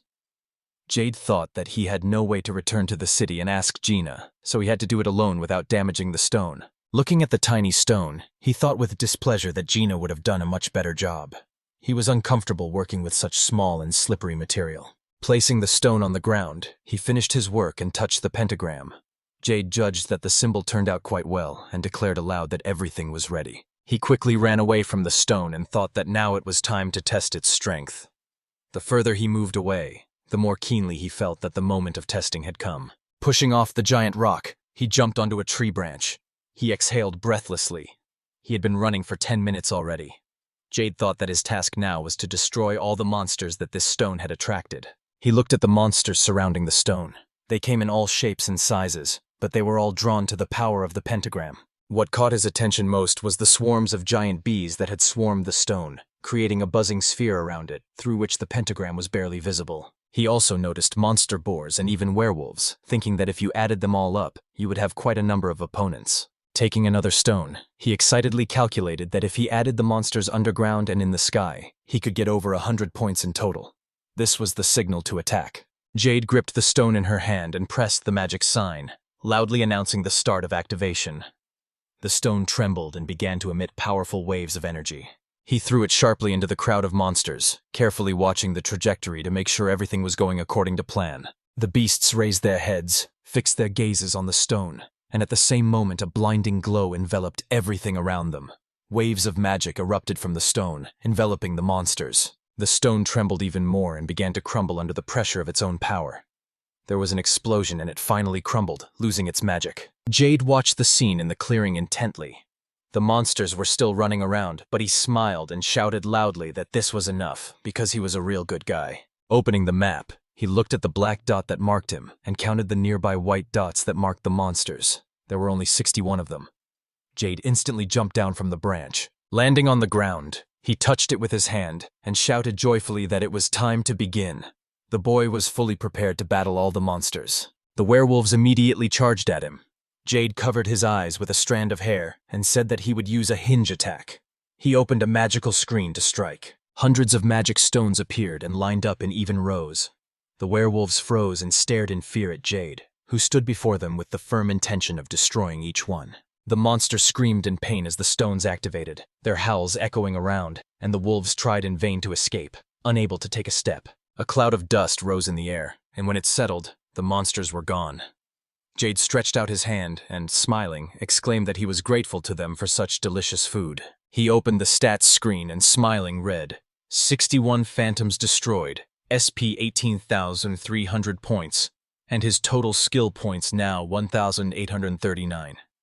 He added that his physical strength and magic had increased by 17. Then he opened the storage and took out a bag. Kneeling down, the boy tightly gripped the bag and swung his hand sharply, then threw it forward. Suddenly, it turned into several dozen sharp daggers, and Jade loudly ordered it to fly. The blades flew through the trees, and the boy was stunned to see the trunk split into 3 pieces, then fell with a loud crash. He had not expected this, and was shocked by the light destructive force. Clenching his fist and looking at her with a smile, Jade thought with admiration that he was now able to defeat even a monster boar. He was pleased with the result. Opening the characteristics screen, he carefully read the data. His class was Novice, XP 222, Time 220 seconds, MP 128, and skill points 1420. The guy wondered where to invest the rest of his SP. Jade continued to think that it was no wonder he had added over 10 points to his physical strength and magical abilities. The screen asked if he was sure, and the boy clicked yes. Covering half of his face with a strand of hair, he hid his eyes, and the next moment he gained a new ability. IX. This power brought a smile to his face. Jade realized that the IX allows you to see everything inside a living body, from muscle activity to the condition of organs, as well as instantly detect the weaknesses of any creature. Opening the map, he saw a much wider area and thought that he would now be able to track the target's movement. This made the skill incredibly convenient. Looking back at the trees, he said out loud that it was time to begin the search. Jade wanted to test his strength one more time before leaving, and suddenly he noticed something. The boy jumped aside, as a boar was lurking nearby. Smiling, he thought that he had met just the right thing. The monster opened its mouth menacingly and roared. Jade shouted loudly, summoning the Eye of X, and rushed towards the enemy. His eye glowed, and X appeared on it, signifying the activation of the skill. He thought with excitement that now he could see all the information for further action and had to analyze it carefully. With his magical gaze, he studied the monster and decided how to proceed. Jade quickly turned away and shifted his weight onto his left foot for exactly half a second, then took a step to the side. He was now standing directly in front of the boar. The surprised monster tried to follow his movements, but Jade was happy to realize that he had lost his balance, which gave him a chance to attack. He rushed forward and, thanks to the X-eye, noticed a weak spot on the boar's leg. Jade thought with admiration that this was the right place to strike. As he struck the monster's leg with all his strength, he heard its piercing scream. The boar opened its mouth, displaying its giant fangs. He tried to move on, but his injured leg twisted, just as Jade had wanted. Then he noticed another weak spot and braced himself for another strike. The boar fell to the ground, losing his enthusiasm for the fight. Jade opened his inventory and took out a special fish, thinking that he would deal a devastating blow, after which the beast would be unable to move. Examining the body closely, he analyzed it again and found the exact spot to attack. With a shout of using the moonblade, he rushed forward rapidly, and at that moment, the boar's head flew away from its body. Jade performed everything as cleanly and safely as possible, easily defeating his opponent thanks to his skill. He landed and looked at the dead body, as well as the deep crack in the ground that his blow had left. Jade realized that he had overdone his strength a little. Thinking that he had tried to combine 2 techniques at once, he only smiled with satisfaction, because everything had worked out perfectly. Taking out his dagger, he approached the carcass and began to take out the magic stone. When he activated the search skill, he received a message that 5 more skill points had been added. Back at the guild, he showed his loot to Sylvia. She smiled and said that he had done a great job this time too. Jade replied that he had. She added that she had never seen anyone kill so cleanly. Just a cut for the stone. Jade scratched his head awkwardly and replied that it was all thanks to the skill that determines the target. Smiling, he wondered if she would understand him. Sylvia just sighed, saying that he was talking with his strange words again. She looked at him seriously and told him not to bring a phantom core this time. Jade shuddered in surprise. Spreading his arms to the sides, the boy mumbled awkwardly that she was making this up. He had just gotten lucky last time, and he didn't want to worry her again. Jade remembered the girl's first reaction, which had simply amazed him, and decided that he would never do something like that again. Once was enough. The boy took out a spicy fish and excitedly called Sylvia to look at the find.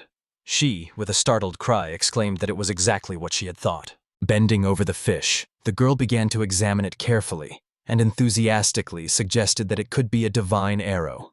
Jade replied in amazement that this was incredible. Straightening up and adjusting her glasses, Sylvia explained that, of course, it wasn't as good as a phantom, but even such a find was rare.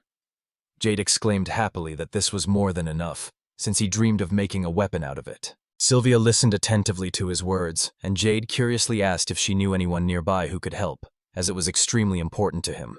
The girl looked away and remained silent, a little dissatisfied, then sighed and said wearily that she knew a master and could recommend him. Jade approached the Vogue forge, which looked well maintained. The logs were stacked in even towers. Cleanliness and order reigned, and the building itself evoked a pleasant feeling. He looked closely at the forge, feeling that this was where the solution lay. Sylvia explained that the master was indeed skilled, but there was one problem. Jade asked what it was, and felt uneasy. Upon entering, the boy saw the man and politely apologized for his intrusion. Sylvia warned him that this blacksmith had a terrible temper. The man was busy with his work, but upon hearing the stranger's voice, he abruptly raised his head and fixed his gaze on him. Jade, feeling uncomfortable after Sylvia's words, pulled out the fish and said in a trembling voice that he would like to make a sword out of it. The blacksmith approached and exclaimed in amazement that it was a divine arrow. He was surprised how the young man had managed to get his hands on it at all, and added that it was real luck. Jade was relieved that he wasn't aggressive, and smilingly asked to take his order, promising to be extremely grateful. The man smiled smugly and loudly replied that he would take on the task, as only he could handle such material. His voice was filled with confident pride. Jade wiped the sweat with a towel and, excitedly exclaiming words of gratitude, was glad that everything was going as well as possible. The boy smiled to himself, wondering why the blacksmith spoke so proudly. Perhaps he was truly delighted with the rare find, and that was why he was in a good mood. Jade impatiently asked when he could come to pick up the finished sword, as he was already eager to see it. In response, the blacksmith unexpectedly asked if he could pay right away. The boy turned pale with surprise. Sweat broke out on his forehead. He didn't understand at all what the master meant, and why he had to pay now. Waving his hands in confusion, Jade tried to explain that the payment should go to him, not the blacksmith. His words were slurred. He almost shouted, trying to get his point across. The man looked at him intently, as if trying to understand what was being said. Suddenly he took a sharp breath, as if he had realized something and it hit him. The blacksmith glared at the boy, and asked him irritably if he really intended to use the sword himself. He mockingly remarked that it sounded ridiculous. Then he shouted even louder that he would never give such a weapon to a boy. Jade, shocked, could not help but shout back that he meant something completely different. The blacksmith slammed his fist and declared that he would make the sword himself and keep it for himself, or resell it to someone who was truly worthy. He had no intention of giving the weapon to Jade. The man threw a heavy bag on the table and abruptly explained that this was exactly what he meant. He said that the boy could go away, but the sword would stay here. Jade was stunned by these words, unable to move. Indignation boiled inside him. He considered the blacksmith a terrible person. How could he say such a thing? The master took the fish from him and declared that if Jade had used this material himself, the sword would cry. The boy felt himself starting to break inside at such words. The blacksmith looked him in the eye again and sternly asked if he had understood everything correctly. He hoped that the boy would finally realize his place. Jade clenched his fist and thought angrily that these words were complete nonsense. He had obtained this material himself, and had a right to it. It was unfair, even if someone thought otherwise. Covering his eyes with a lock of hair, the boy angrily asked what this meant. Would he only get the sword if he proved his strength? Jade could not accept that his loot would be given to another. The blacksmith asked in surprise what he meant, and Jade confidently replied that he was only asking for a chance to prove his abilities. He wanted him to make sure he didn't misjudge his character. The man asked in surprise if Jade was really confident in himself.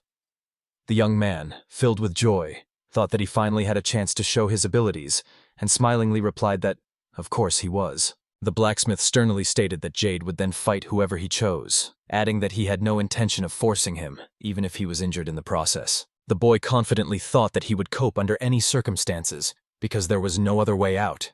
He had to get this sword.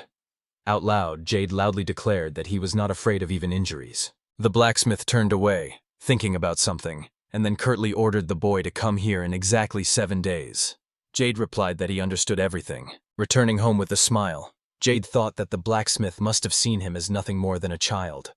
But the insult of being called a weakling gnawed at his heart, and he vowed to prove otherwise. When he got home, Jade opened a portal, from which magical stones obtained in battles began to pour out. There was a whole mountain of them, because he defeated many monsters. The table was completely covered with shining stones, and Gina exclaimed in astonishment that there were so many of them. Jade, wiping the sweat from her forehead, replied awkwardly that it had taken some effort. He turned to the girl and apologized profusely for the urgent request, wondering if she would be able to handle the work by tomorrow. Inwardly, he wondered if it was too difficult for her. Gina proudly exclaimed that she could count on her to do it even in one night. Jade was surprised to ask if she could really do it. He exclaimed joyfully that he was extremely grateful to her, but begged her not to overexert herself. Gina replied confidently that he had nothing to worry about. The next day, Jade set out to hunt phantoms from dangerous places, and he repeated this 3 times a day, non-stop, for 3 days in a row. He climbed a high mountain where a lonely tree grew, and thought that there were only 4 days left until the battle, and his SP had increased significantly. The boy felt that the training had been sufficient. Jade decided to strengthen his stats and, opening the screen, immediately added 47 points to his physical strength and magic, feeling his body fill with new power. Touching the trunk of the tree with his palm, he tapped it lightly several times, and then suddenly struck with full force, wanting to check the result. The tree exploded with a powerful impact, splintering and falling to the ground. Jade picked up the fragment, threw it, and made sure everything was going well. Shaking off his clothes and smiling, he thought it was wonderful. Filled with pleasure, Jade became more and more convinced of his impending victory, and that the sword would be his. He also thought it would be a good idea to avoid encounters with monsters of the dragon or giant octopus level, and in the meantime, he decided to raise his defense and added 15 points to the barrier. Stretching out his hand, he shouted a spell loudly, and a diamond-shaped shield formed in front of him, so large that it blocked out the sun. Jade tapped on the barrier and thought it was more of a protective magic, but it could be used in a completely different way, and he had a clear idea of how. Kicking the shield with his foot, he was surprised to see that it remained intact. Jade decided that the allocated points were quite enough to make it powerful. While descending the mountain, he accidentally crashed into a tree and split it in half, and he himself jumped up, although not very high. Then the boy shouted the spell again and created a shield under his feet, which allowed him to push off and jump even higher with a springy jump. This time he flew much higher than before, and admiring the view, he thought that this way of using the skill opened up new possibilities. With a wide smile, he exclaimed that it was simply incredible, because now you can even fight in the air. Jade was delighted with the power he had received. He jumped onto the barrier again and pushed off, rising upwards with a shout of joy. As he descended, he kicked up a cloud of dust that exploded beneath his feet. Jade smiled and happily exclaimed that everything was going great, after which he decided to upgrade the Zir X all the way to level 10 to make it as useful as possible. Thanks to the improvement, his vision had become much better, and as he looked ahead, he laughed with delight, because now nothing could hide from him. The entire area was as if in the palm of his hand. Meanwhile, a monster monkey nearby twitched its ears, hearing strange sounds. It turned its head sharply and noticed Jade, who was speeding straight towards it. The monkey swung its arms, getting into a fighting stance, preparing for battle, but Jade suddenly darted past, causing her to lose her balance. He ran around the monster on the other side. Grabbing the beast by its long tail, Jade shouted, activating the X-eye. His eye flashed with a bright glow, and an X appeared in the pupil, a symbol of the awakened power. Using his X-sight, the boy carefully studied the surrounding area. His gaze swept over the mountains and the unevenness of the ground until he noticed a tall mountain with a thin, sharp peak, and he thought with joy that he had finally found exactly what he was looking for. Jade immediately calculated the correct trajectory for the implementation of the plan, and threw the monkey with all his strength at the chosen place. He already knew exactly what would happen in a moment, and his heart was filled with foreboding. The monkey only had time to turn its head and see the sharp edge of the rock before its body crashed into it at a terrifying speed, leaving it no chance to avoid the impact. The force of the impact was so great that the rock cracked and shattered into pieces, sending rocks flying in all directions. Jade froze in his throwing stance and watched intently as the scene unfolded. The guy thought that by correctly using the terrain and its features, he could perfectly calculate the trajectory and deal a devastating blow to his opponent, instantly knocking him out of the fight. However, Jade continued to think that although his own strength would be enough this time, without the use of such a skill, relying on this method alone was not worth it. He opened the screen and pressed the yes button. Smiling, Jade happily said that he had just acquired the warrior's defense skill, and now he had another powerful trump card. The young man wondered what power this skill held. If everything was true, the accumulated energy could turn into the strongest protective dome, repelling any attacks and activating at the decisive moment. But it could only be used in certain situations. He imagined hellfire erupting from the dragon's mouth, and an impenetrable dome rising around him, preventing any flames from touching his body. The thought was inspiring. Jade reasoned further. Since the skill did not consume mana, its power exceeded the power of 5 creatures of any kind. He even imagined himself attacking the dragon himself and forcing it to defend itself. The skill required 10,000 points, but thanks to it, he could significantly increase his strength by strengthening the dome. It could be improved over and over again if the level was above average. This was convenient, although it required caution, but Jade was eager to try everything out immediately. Soon a new opponent appeared on the way.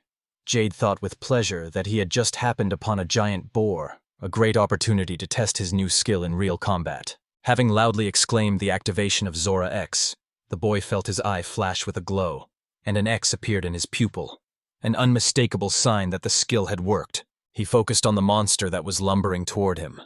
Jade thought intently that it was guarding the territory and would fight to the last breath. The boy remained motionless, watching intently as the beast drew closer. The tension increased when the boar's muzzle stopped just a meter from his face. Suddenly, the monster lunged forward at breakneck speed, knocking Jade aside. The boy screamed in pain, but in his heart he felt elation, because this was exactly what he had been hoping for. Everything was going according to plan. Its body flew to the side, but thanks to the skill, Jade could see an action map that suggested his next move. He focused on following the boar's movements. Having touched the ground with his hand at the right point, the boy skillfully stood on one hand, maintaining his balance, and did everything exactly as his subconscious told him. Quickly getting up, Jade ran a few meters to the side and froze, looking at the monster. His skill showed him that the distance between them was exactly 7 meters. Looking at the magical item, he loudly announced the activation of Warrior's Protection. Jade thought enthusiastically that he now had a 100% chance of correctly carrying out his plan. He reasoned that with this power, he could attack even from a distance that a normal monster would cover in an instant. The greater the distance, the stronger the skill would work. But despite his confidence, the boy acknowledged that the possibility of defeat still existed. And although the chance was small, he could not ignore the danger and had to remain vigilant. Suddenly, a strong wind arose. Jade glanced at the stats. XP, 51,616 out of 52,664. MP, 390 out of 390. The boar was breathing heavily. Its rage was obvious, and the boy decided it was time to act. With a fierce smile, Jade shouted that he was calling for Warrior's Protection and simultaneously activated X Sight. His eyes burned with determination. He was ready to accept the fight. But suddenly he turned his head sharply and felt something strange. Using the advanced search, he stopped and wondered in surprise. Is this really what he guessed? And in a moment, Jade hit the boar on the head with all his strength. The monster flew into the air with a deafening roar and crashed to the ground, and the boy moved on, interested in the new sensation. As he stopped, he thought that, unfortunately, the force was too powerful for him, and that was why it had ended like this. A cloud of smoke rose in front of him. The smoke began to clear, revealing the outline of an unknown monster. Jade saw strange horns and huge teeth, sharp as blades capable of tearing anyone apart. When the curtain completely disappeared, a creature appeared before him, a devil dragon with 4 arms and terrible claws, the very sight of which made the blood run cold. Jade, covered in sweat, was trembling with excitement and wondering how this was even possible. He had not expected to encounter a devil dragon here at all, and it seemed unbelievable. Staring intently into the dragon's distorted mouth, Jade thought that before him was a creature born of a terrible mutation that mixed the blood of an ancient dragon with other monsters. And this created nightmare was a real monster. His attention was drawn to the massive paws, and he concluded that he was not facing a natural beast, but an artificially created demon. bred by beings with high intelligence in a secret laboratory. His imagination painted a terrifying picture. A clawed paw taking a test tube of murky liquid and mixing it with another, creating a new barbaric life, which appeared before him in the form of this dragon. The monster opened its mouth, and an eye glowed ominously inside. Jade immediately remembered that such creatures were called defective dragons, because they had limited magical power and bore a cursed divine seal. Activating his special skill, he looked at the map of the area and thought that on the surface this dragon was unable to fully manifest its magical power, and that gave him at least some advantage. Jade approached the monster and, looking into its single eye, thought that the creature's strength varied depending on the enemy. He decided to cause an earthquake, because if he did not stop the dragon, everything could sink underground. He loudly announced the activation of Zora X. With a wicked smile, he exclaimed that the warrior's defense was activated at full strength. Jade knew for sure. He had to stop the monster by any means, and he would do it. But that wasn't enough. He activated the aura boost. As long as the protective dome was in effect, he could attack. The magic spread through his body, causing excitement and impatience. He thought angrily. What was he waiting for? Gathering all his strength, Jade punched the monster squarely in the teeth. His fist crushed the front fangs, shattering them into pieces. The boy felt that this time he had truly used all his power. The dragon roared furiously, glaring at him with its one eye, and began to swing its arms wildly, seized by a frenzied rage from the insult inflicted. His paw crashed down with a thud, but Jade managed to reach out and intercept the blow. The force was such that even rocks and boulders cracked and shattered into pieces. With his X-sight, he examined the dragon's body closely and finally saw its weak spot. His eyes lit up with determination. He knew exactly how to break this beast. Filled with anger, Jade fired at the weak point. The blow shattered the dragon's paw, tearing it from its body, and the monster fell to the ground. The young man, breathing heavily, recovered some of his lost mana. The dragon glared at him angrily. Jade thought that even with its damaged paw, the creature was still incredibly strong and threatening. The boy understood that to defeat such an enemy, he would have to give it his all. But he was ready to fight to the end and even break himself in order to win. But suddenly, the dragon opened its mouth even wider and began to create a black magical ball in it, which radiated a deadly threat. Jade tensely prepared for the decisive test. He determined that it was a heteromorphic breath, a special form of magical attack that accurately hit the enemy. This skill was one of the most dangerous in existence. Jade thought that such a blast of energy could throw him for miles and even destroy the dome, but he had a hidden trump card that would save the day. He created a magical barrier and loudly proclaimed the call Eclipse. In response, the dragon released a black beam, deciding that this was the way to kill his opponent. The beam grew and traveled at incredible speed, crashing into the barrier. The dragon watched its movement, confident that no one could overcome this force. But Jade firmly decided that he would not let the monster win. Stretching his hand forward, he proclaimed the summoning of the magic sphere, intending to end the battle once and for all. The boy created a series of protective shields, and the beam began to reflect off them. But the first barrier could not withstand the pressure and exploded, scattering into fragments that disappeared into thin air. The exhausted dragon stopped its attack and exhaled heavily, its head bowed. The ground was covered in craters and cracks from the force of its beam. Jade held the last shield, which was already cracking. He lowered his hand and looked at the monster. The dragon shuddered in fear, and the boy shouted loudly, calling for the sphere. He released a magical beam that reflected off the rock and intensified. The dragon watched in shock, not understanding how the young man was able to use such power. Jade waved his hand in fury. He leapt up and struck the dragon squarely in the chest. The force of the blow was such that the monster could not stand it and fell on its back. Jade stretched his hand up and shouted the call of the Eclipse. Grabbing the dragon's paw, he threw its body into the sky with all his strength, watching the flight to make sure the monster couldn't get up. Standing in a fighting stance, Jade thought it was time to finally activate his sword. With a fierce cry, he called out, "Fireblade!" He jumped onto the barrier he had created, pushed off of it, and rushed upward, reaching the dragon. Anger burned in his heart. He would not let the monster escape after everything. The devil dragon looked in fear at the person who boldly used such techniques, and became agitated, waving his arms chaotically, trying to somehow protect himself from the relentless magic. The blades cut into the dragon's body, cutting it open, and it, powerless to resist, simply accepted its fate. Through the dust, its severed legs and broken arm, the same one Jade had crushed earlier, could be seen. Creating one barrier after another, he swiftly jumped over them until he reached the highest point. from where he could see every detail on the wounded monster's body. Standing directly above the dragon's head, Jade struck with incredible force, hitting it in the stomach, where bloody marks from the magic blades glowed, after which the monster collapsed. The huge body fell, shattering the topsoil along with rocks and mountains. Jade landed on the hill and coldly watched as the defeated dragon died. He noticed a huge hole in the monster's body from his own blow.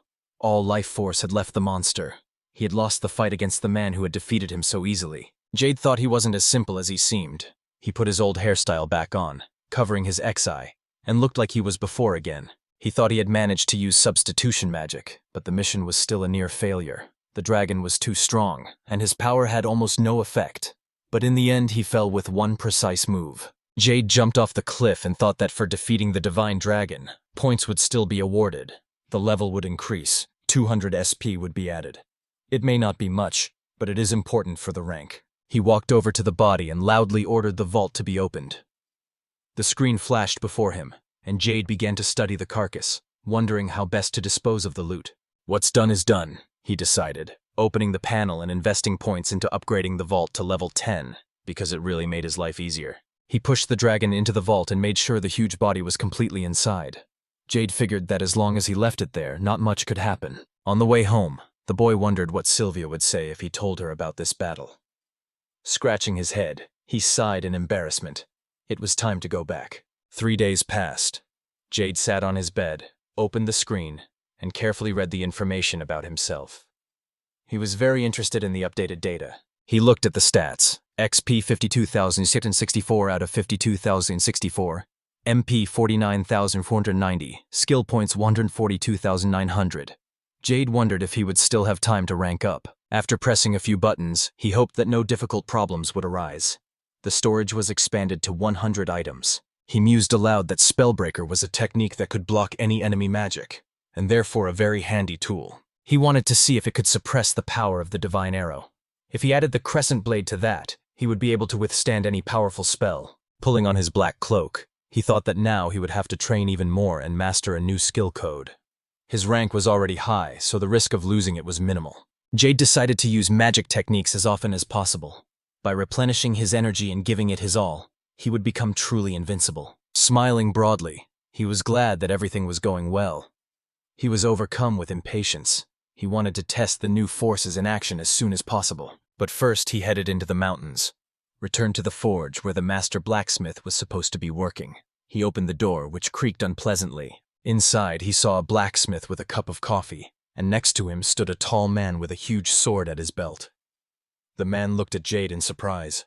The blacksmith said anxiously that this was the meeting. He hadn't even thought that the boy would come here, and he asked excitedly why he needed it. Jade considered his answer for a few seconds, then calmly said that he had decided to practice. He asked if the master knew of a place to do so. The blacksmith squinted in surprise. He turned away and shouted that there was a small field behind the shop. Follow him and he would show you where you could try your hand at it. Jade smiled broadly and said he understood. He was glad that the blacksmith had not thrown him out, but had even decided to help. They left the forge, Jade, the blacksmith, and the stranger. They headed deep into the forest. In his hands, the craftsman carried a wrapped object that looked like a sword. They walked in silence for a long time, only the rustling of autumn leaves accompanying them. Jade walked behind, carefully observing the behavior of both men. He leaned over to the blacksmith and asked uncertainly if this was the stranger he would have to fight. The master only grunted in response. A man named Verge asked what exactly he meant. Jade awkwardly replied that he simply felt a special energy from him. It seemed to him that he had the divine arrow. The blacksmith grumbled irritably that he would do the job in 2 steps, since he was dealing with the highest rank of adventurer, and he hoped that he would not let him down. Jade thought grimly that they were speaking so loudly on purpose, as if in his face. He reasoned that even though he was a novice compared to that man, the main thing was to believe in his own strength and skill, regardless of his opponent's rank or title. Jade was surprised that his opponent had sensed his abilities and even captured the energy of the arrow. This meant one thing: he had a truly strong opponent in front of him, worthy of attention. Examining the backs of Verge and the warrior in front, he decided that this voice was clearly aiming for B rank. So they were almost equal, although this similarity was also unsettling. Jade thought that even if the ranks were the same, the difference in techniques was still enormous. This meant that in a duel they would act differently, and he would have to deal with different amplitudes of blows. He admitted that it was difficult to predict the capabilities of such an opponent, but at the same time he felt that his own level corresponded to B rank, and therefore there was a chance to win. Jade thought angrily that he had to focus on strength.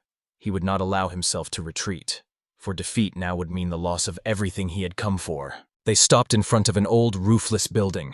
Verge loudly declared that this was their playground, where they could train and fight as much as they wanted. Voice raised his head and exclaimed that Verge didn't warn him. It's an entire arena.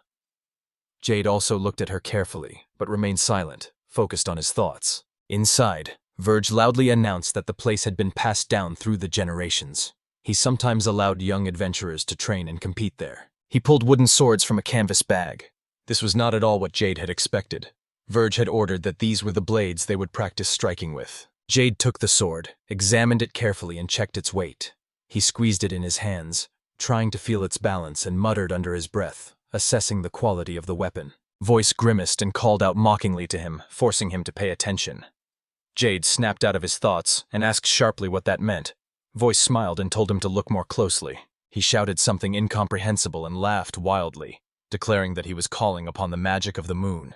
Jade watched warily. Voice looked almost insane at that moment. Verge clenched his fist and exclaimed with joy that this was exactly what he had been waiting for. He had wanted to see this reception. He clearly wanted Voice to win. Voice brandished his sword and boldly declared to Jade that he now understood everything. He gripped the blade and added brazenly that a true B-ranker was strong enough for such a fight. He brandished his sword, mockingly saying he was willing to give in so Jade wouldn't get hurt. This was his last chance to get out of here, because there was no going back. Jade seethed with rage. How dare this upstart speak to him like that? Deep down, he was burning with indignation, for Voice had openly considered him a weakling. He thought with indignation that this upstart had received a promotion undeservedly, and was now brazenly demanding that he give it up. But he would not back down. Voice asked mockingly if he had swallowed his tongue. Jade was determined to prove himself worthy of his self-earned rank. He would put the arrogant narcissist in his place with simple spells and everyone would see. He opened the screen and counted the points. His physical condition had increased by 4, but the moon's magic was still a little unstable. He remembered the howls of the wolves and thought it would be a good idea for someone to check this braggart during the battle. He clearly overestimated himself. Jade noticed his opponent's smug smile and admitted that his advantage was his swordsmanship and his strong body. But that wasn't enough, because now was the time for a fair fight. He loudly declared that he was not going to back down, and let his opponent not even hope. Voice cried out in shock, and then hissed angrily that he would regret his choice. He added with hatred that he had already given him a chance. But now it was too late. They stood facing each other, and Verge sternly exclaimed that enough talk, it was time to prepare. Voice grimaced and called out to Jade, pretending to greet him mockingly. Jade just looked at him with disdain, not liking his opponent's behavior at all. Verge raised his voice, announcing the beginning. Voice swung his sword and shouted furiously that he would crush Jade to powder. There was not a drop of doubt in his confidence in his own victory. Verge also swung his sword and loudly shouted the call of the Moonblade. Jade saw the magic blade and only coldly reached out, deflecting the blow. He loudly said that he was summoning Spellbreaker. A black ball formed in his palm and flew straight at Verge. Jade released it with incredible ease. Remaining in the same position, he watched as the bullet sliced through space. Verge screamed in shock, not understanding what was happening, and the blacksmith exclaimed in excitement. How did he know about this power? The man trembled with fear and surprise, then burst into hysterical laughter. Jade saw how stunned he was by the situation and knew that the effect had been achieved. He confidently moved forward, keeping one thing in mind. It was worth being on guard, because the outcome of the battle had not yet been decided. He shouted to his opponent, "Defend yourself!" Jade walked past Voice, who stood there in complete amazement. Voice hadn't expected such a turn of events. The guy lowered his eyes under his bangs and stopped abruptly. He gripped his sword even tighter and swung it sharply at Voice. Voice froze in horror, so stunned that he couldn't even move. Jade placed the blade on his shoulder and coldly declared that victory was his. Voice merely turned his head and stared at him. Verge couldn't believe his eyes. After all, Voice was supposed to win. But Voice himself suddenly exclaimed angrily that he would never admit defeat. He screamed feverishly that he would never give up and demanded revenge. Jade was shocked and thought that this was too much. Why did he need revenge? The boy wondered with annoyance whether his opponent was holding some hidden card. He did not like this sudden offer at all. Jade declared that no matter how much they fought, victory would still be his. Voice was angry. He didn't like those words. He shouted that Jade had cheated him and was trying to win unfairly, demanding an explanation. Jade thought angrily that he was definitely not the cheater here. Voice gave him a mocking look and offered a fight on new terms. If he won, he could demand anything from him. Jade wondered if he was serious. He replied reluctantly that there was no other way, because this man would not get away otherwise. Voice was delighted. Verge stepped closer, punched Jade in the chest, and shouted that it was time to act. He incited Voice to show his strength and win. Voice glared at the boy. Jade turned and stuck out his tongue, thinking that this was full of empty words. Whoever the real crook was, it wasn't him. Jade decided that now he had to win even more brightly than the first time. He would prove that he was not a cheat, and was worthy of every victory he won. Sighing, he prepared himself. He didn't want to do it, but the plan of action was already in place. He had to finish everything on his own. Jade suggested that this time everyone give it their all and use the strongest spells.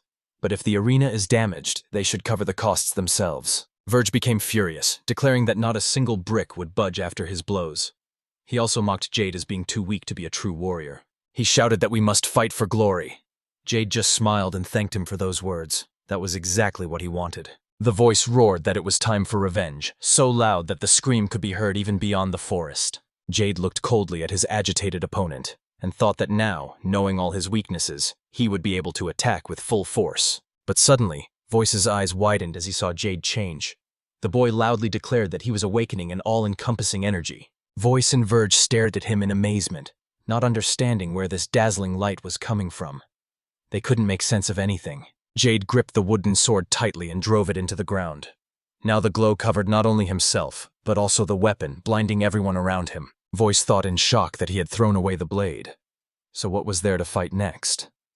He had no idea what to expect from such an opponent. Jade spread his legs, placed his hands on his knees, and took a deep breath. Magic filled his body, replenishing his energy. He released the power. The light grew brighter. The ground shook and began to crumble. Voice covered his face with his hands to avoid being blinded. A deep crack appeared in the arena, allowing anyone to fall in. Voice screamed in shock, unable to believe that such power was before him. There was an explosion, and the entire building shook.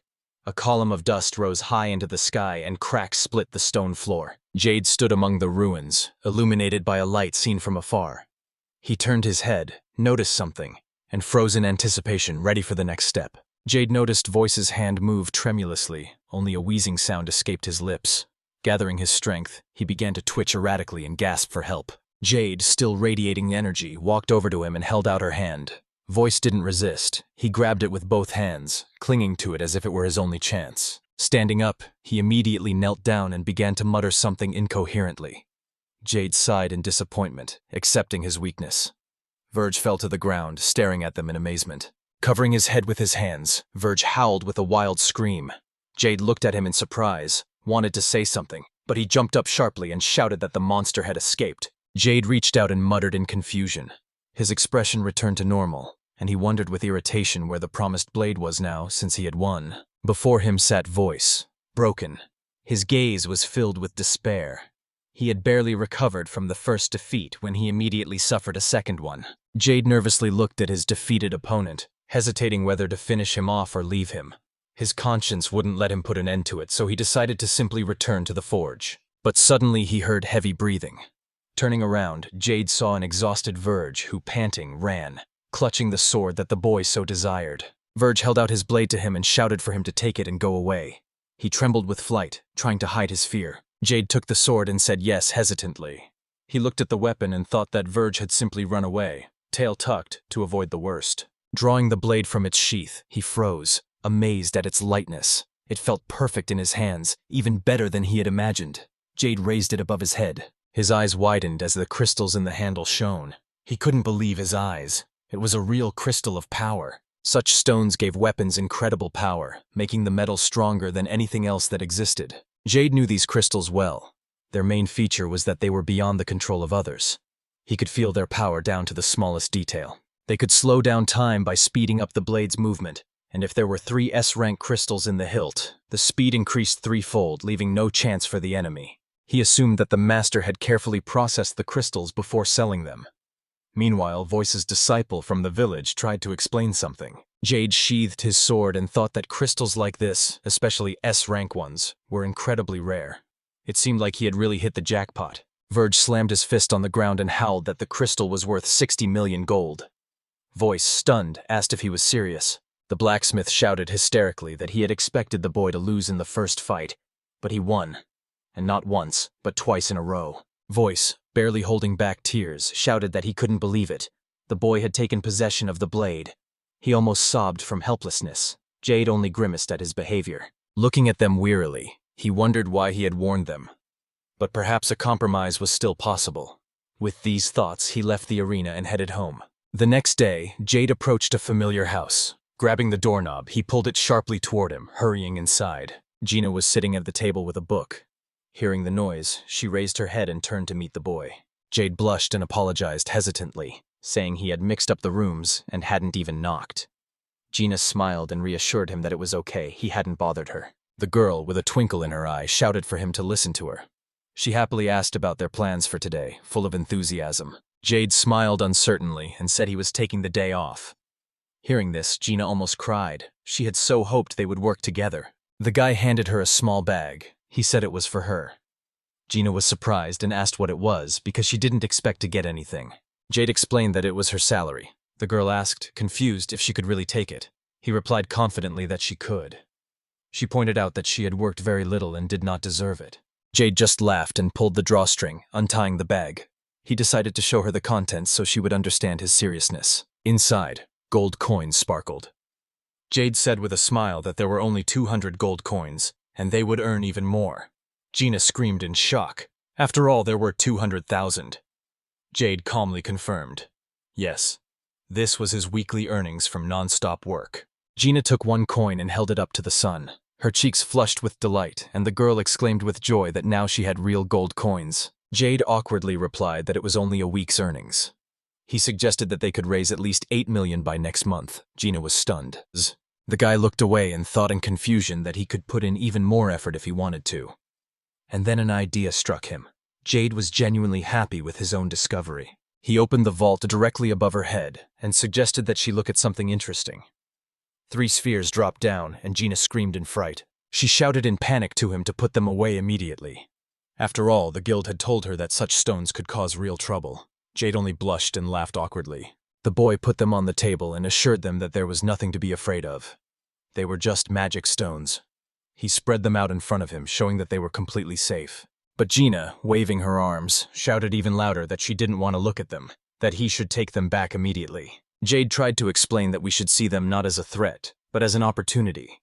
After all, they can be used wisely and sold for a lot of money. He looked away in confusion and added that he would always be there to help and keep her safe.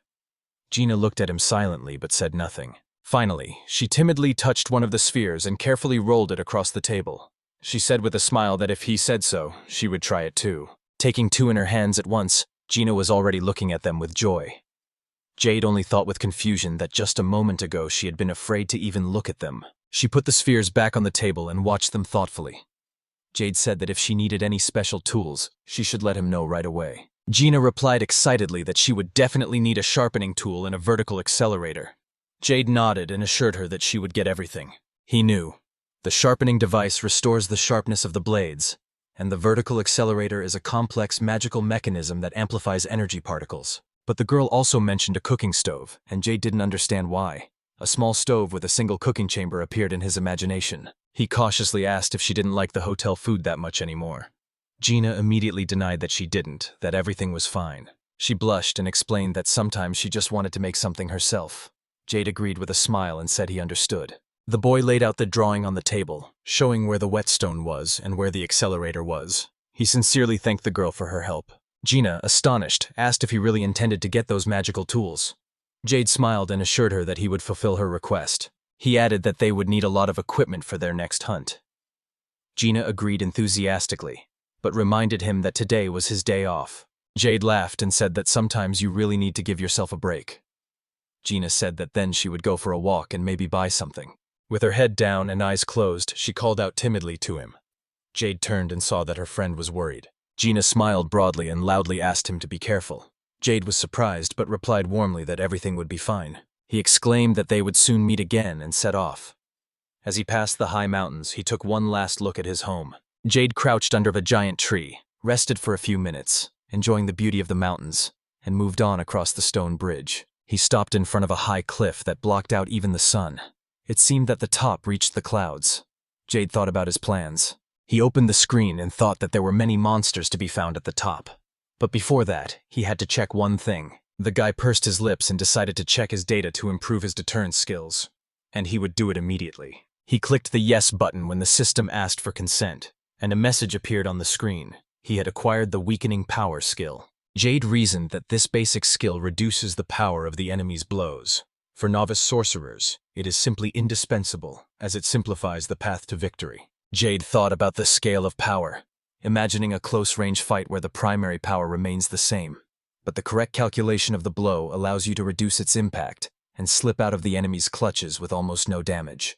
He decided that using the force reduction skill would not only soften the blow, but also buy precious seconds that would allow him to counterattack and defeat his opponent. This skill is not suitable for beginners, as they are unable to balance the power of the attack, so Jade combined it with rank and dramatically increased its effectiveness, increasing the power drop by 300 points at once. He calculated examples. Without reduction, attack power 90, radius 16, duration 15.5 seconds. With reduction, attack power 2, radius 50, duration only half a second. Finally, everything became clear and understandable. Jade happily thought that his rank had risen to 25, and the base level of MP had been acquired. A great progress that inspired him to move forward and try new paths of development. He realized that he now possessed not one, but several skills at once, but they all required a huge expenditure of energy, and this could become a serious problem in battle. Despite the risks, he was determined to learn how to balance them and use them for their intended purpose. He checked the parameters. XP 52, 664, 5v2, 664, MP 486, 486. Everything looked optimal. Jade stretched his body and smiled, thinking that there were still many experiments ahead. But for that, he needed to be patient and raise his rank. He crouched on the ground, gathering his strength. Suddenly, he pushed himself off the ground and began climbing the cliff at incredible speed. Enough thinking. It was time to climb to the top. He began to create one magical barrier after another, jumping over them and climbing higher and higher. Finally, Jade reached the edge of the cliff and climbed up. As he stood up, he noticed an even higher mountain ahead. At this height, the wind tore at his cloak and beat against his face, and strands of hair stuck in his eyes, obstructing his vision. Covering one eye with his bangs, he noted tensely that it was too quiet around him, and decided to be as attentive as possible because silence often precedes trouble. Closing his eyes, he loudly shouted the search began and froze in concentration. A few minutes later, Jade smiled. He sensed a target. Taking out his sword, he swung it and saw a black rhinoceros. The beast's body gleamed like solid metal. The monster, noticing a man, roared in rage. Jade shouted loudly, causing his strength to double, and prepared for battle. The metal rhino growled and charged forward, defending its territory. The guy smiled broadly. It was time to make a lot of money. He pushed back his bangs, opening the eye marked with an X. Nearby, a girl in a witch's hat, Belladonna, exclaimed in fear, asking what was happening. She was stunned by what she saw. The man in heavy armor snapped at her, demanding an explanation for why the search engine hadn't found the beast. Belladonna, confused, admitted that she didn't understand how it had happened. She knew that her mission was to track down the A-rank metal monster and destroy it. Her companion trembled with fear and asked what they had encountered. The girl burst into tears and screamed in despair that it was her fault, because she was the one who let the team down. A metal rhino stood in front of them, and Belladonna was sure that everyone would die. Jade created a barrier, pushed off of it, and flew into the air. He shouted furiously that he would destroy the monster, and began to fire magical blades at it. Activating his X-eye, he examined the beast's weak spots. Marks lit up on each paw. That was where he needed to strike. As he landed, he braced himself against the ground to steady himself, watching in awe as the smoke billowed from the explosion that had erupted from his attack. When the dust settled, a metal unicorn stood before him. It was still standing on its front legs, but the scratches were obvious. Jade smiled. He had managed to weaken the joints of the monster's paws. If he struck in time, his chances of victory would increase many times over. The unicorn rhinoceros charged forward, approaching at lightning speed. Jade decided tensely that the time had come, and he knew the exact way to win. Stretching out his hand, he shouted menacingly about activating the power lock. A black mark appeared before him, and Jade felt, this is it, the moment of truth. A huge portal opened above the beast. Jade concentrated, convincing himself that this time everything would work. But at that moment, the metal unicorn appeared right in front of his face and pierced his arm with its horn, throwing the boy away. Jade screamed in pain. Struggling to his feet, he saw the monster angrily stamping its hooves on the ground and glaring at him. Jade winced in pain and thought the blow was really tangible. The boy touched the injured hand and activated the healing. The bruise lit up and began to disappear, but Jade felt like he had spent too much energy. He looked up at the metal rhinoceros, which was watching him intently, and thought that he had seriously underestimated it, because the level of this monster was much higher than it seemed. Jade looked at his health and energy bar and noted tensely that it was almost full, meaning he was facing a truly dangerous opponent who was not to be trifled with. The metal rhino roared so angrily that smoke erupted from its nostrils, and Jade decided that a few more powerful blows would be enough to end this fight. The monster crashed into him from the acceleration and threw him back. Jade managed to cover his face and scream at the block. The impact threw him into the rock, but he did not suffer any serious injuries. He jumped up sharply and activated the block again, checked the scale and smiled. It was full, so it was time to show the sun and true power. His body changed again, radiating confidence and power. Jade smiled broadly, unleashed energy, and suddenly disappeared from sight, causing the monster to become confused. Appearing from behind, he struck the rhino with a brutal blow that caused an explosion. The ground shook, and a cloud of dust covered the battlefield. The metal rhino fell to the ground with a deep gash on its cheek, and Jade soared upward, preparing the final blow that would end the battle. He quickly created several barriers, flew up and blocked out the sun, raised his leg high and looked sternly at his opponent. The blow to the rhino's stomach was so powerful that the ground began to crumble and stones rose into the air. Jade looked at the fallen monster with contempt. He left the monster lying in the pit, where it couldn't move, stepped aside, and opened the stats screen to assess the result. The monster was overcome with cold fear, signifying his complete defeat, while Jade watched with pleasure as his points rose from 1510 to 6510. He carefully reread what was written on the screen and looked at the mountains around him, deciding that it was time to check the results achieved. Jade noted that the results surpassed even the battle with the divine dragon. The vault became more spacious, but he decided to immediately upgrade it to level 25. He sent the body of the metal rhinoceros to the vault, waited until it completely disappeared, and exhaled with relief, happily raising his eyes to the sky. Within an hour, his points had reached 20,110. Jade felt how hard he had worked to achieve this result, and he longed for even more reward. But peering at the screen, he noted with displeasure that an hour had already passed and the rhino still hadn't fit into the enclosure, which clearly exceeded his expectations. Jade reasoned that it was either a rare species, or that its body density was much higher than any other monsters he had caught before. Looking at the screen, he decided that it was worth waiting a bit, because his SP had increased a lot, and now he could spend them on raising his power level, which required 1,000 points. He wondered if the very word improvement meant enhancing abilities and characteristics, because the whole point of this process was to increase strength and capabilities. Jade understood. If he improved his rank, his strength would increase many times over, and then even the strongest monsters would cease to be a threat. He opened another page and noted that to improve the hidden search you need to spend as much as 2,000 points. A considerable price, but the result is worth the effort. By clicking yes, Jade decided to improve her hidden search, as this skill could be the most useful. A success message appeared on the screen. He lowered his eyes under his bangs and smiled slightly.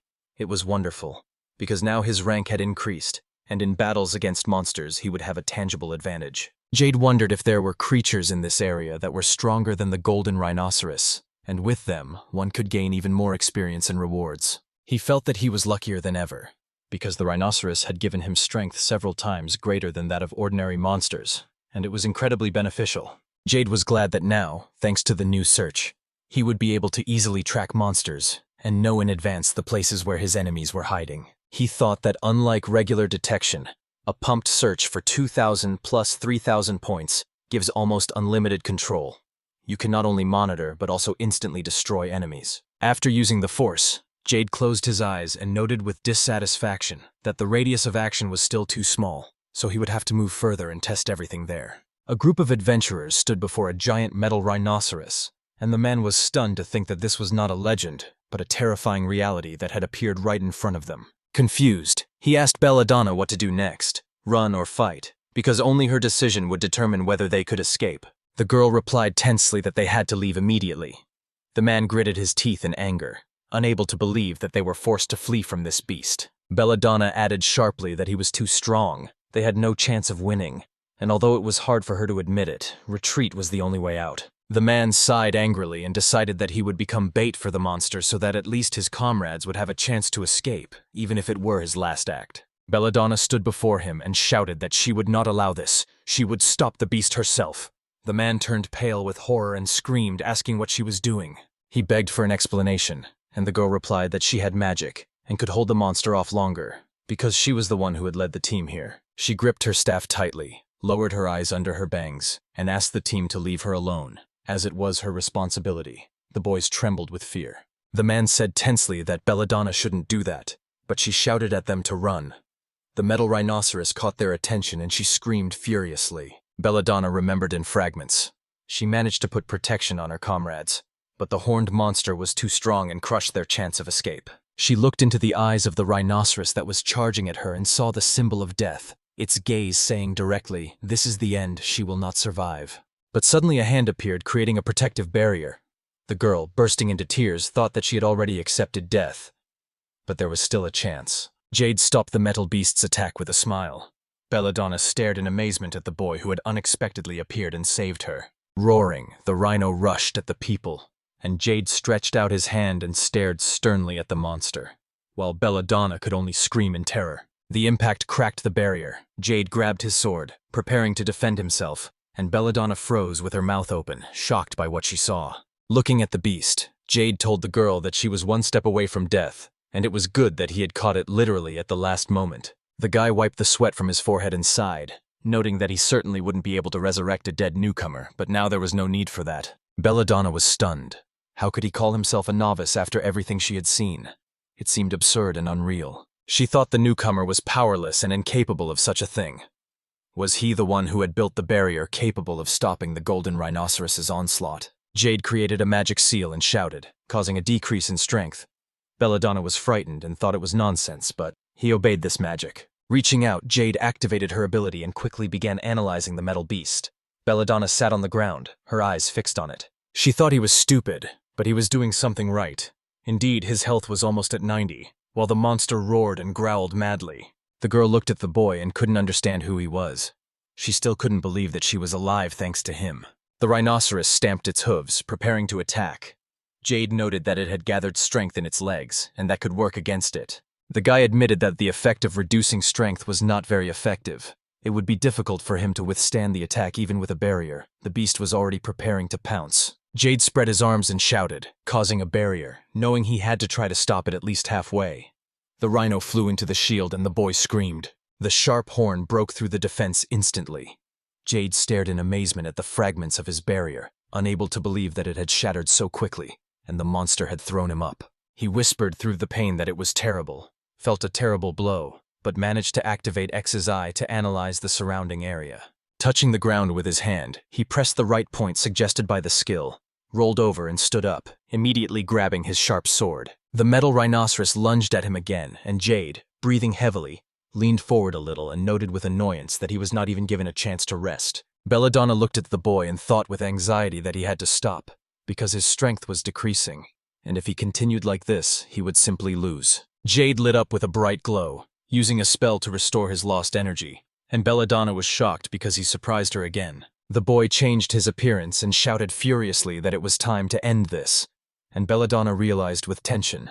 His glow had turned golden, and now she understood everything. The girl thought with awe that she had witnessed a true miracle, and Jade, pointing his sword at the metal beast, said that he had dreamed of meeting it since the first day of hunting. Smiling defiantly, Jade shouted to the rhinoceros to charge into battle, and the beast glared at him as the boy pushed himself off the ground with force. Jade flew up and found himself on the back of a metal rhinoceros that was hurtling forward. He jumped onto its spine and tried to hold on. The boy plunged his sword into the monster's body, closed his eyes, and exhaled, concentrating all his magic, because he had only one chance to accomplish his plan. Jade released all his energy and shouted furiously, calling for 50-fold amplification in the Moonblade, and the beast rolled its eyes in shock. The rhino was shaking its head from side to side, panting and coughing, and Jade jumped off its back and watched its reaction closely. The boy landed on the ground, and behind him a metal rhino fell with a thud, and Belladonna thought in amazement that he had truly defeated the golden beast. Jade approached the fallen monster, placed his hand on its cheek, and pondered. for the metal covering its body was called orichalcone. He stroked the beast's cold skin and thought that even the moonblade wouldn't be able to defeat it, so he used the absolute penetration technique. Jade reasoned that this allowed the blade to not only pierce the armor, but also bounce off the inner layers, destroying the beast's body from the inside. He added that if such conditions were repeated, he would be able to hunt golden rhinos in the future, and then sent the prey to storage, calling it a nutcracker. The girl took off her hat and solemnly introduced herself as Belladonna, thanking her for saving her, while Jade awkwardly introduced herself, glad that she was unharmed. Belladonna said that Mr. Jade, as her savior, should listen to her request, and apologized for being impudent, because she still had an injured comrade. She sadly added that if there was a chance, could he help him? And Jade, smiling, turned away, for the request did not seem impudent to him. He pointed at the man and asked if it was him, since he had managed to heal his wounds earlier, and Belladonna exclaimed that it was Geza. He came up, excitedly exclaimed that Belladonna was alive, and in confusion asked if everything was okay, and she confirmed with tears in her eyes that everything was fine now. They both knelt before Jade, and Geza said that he had not only saved Belladonna, but had also healed him, for which he was infinitely grateful. Jade awkwardly asked to stand. The guy embarrassedly explained that in reality he was just looking for golden rhinos in these places, and he was even a little embarrassed to admit it.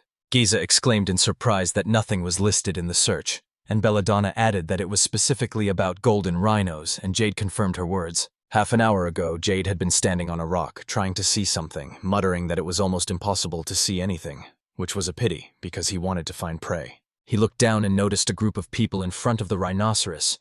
Then he was happy and exclaimed that these were the same people. He became curious. The boy saw the three of them run away in different directions, leaving Belladonna alone in front of the monster, and was angry that they had abandoned her to her fate. He thought that with their skills, even obstacle magic wouldn't help, because they wouldn't be able to break through the defense, and just shook his head. Jade noticed the injured man on the ground and wondered what had happened to him, then jumped off the cliff, deciding that even if it wasn't his prey, he would help. He proudly exclaimed that it was so. Accident had brought him here, and he called it fate, saying that it all happened by itself.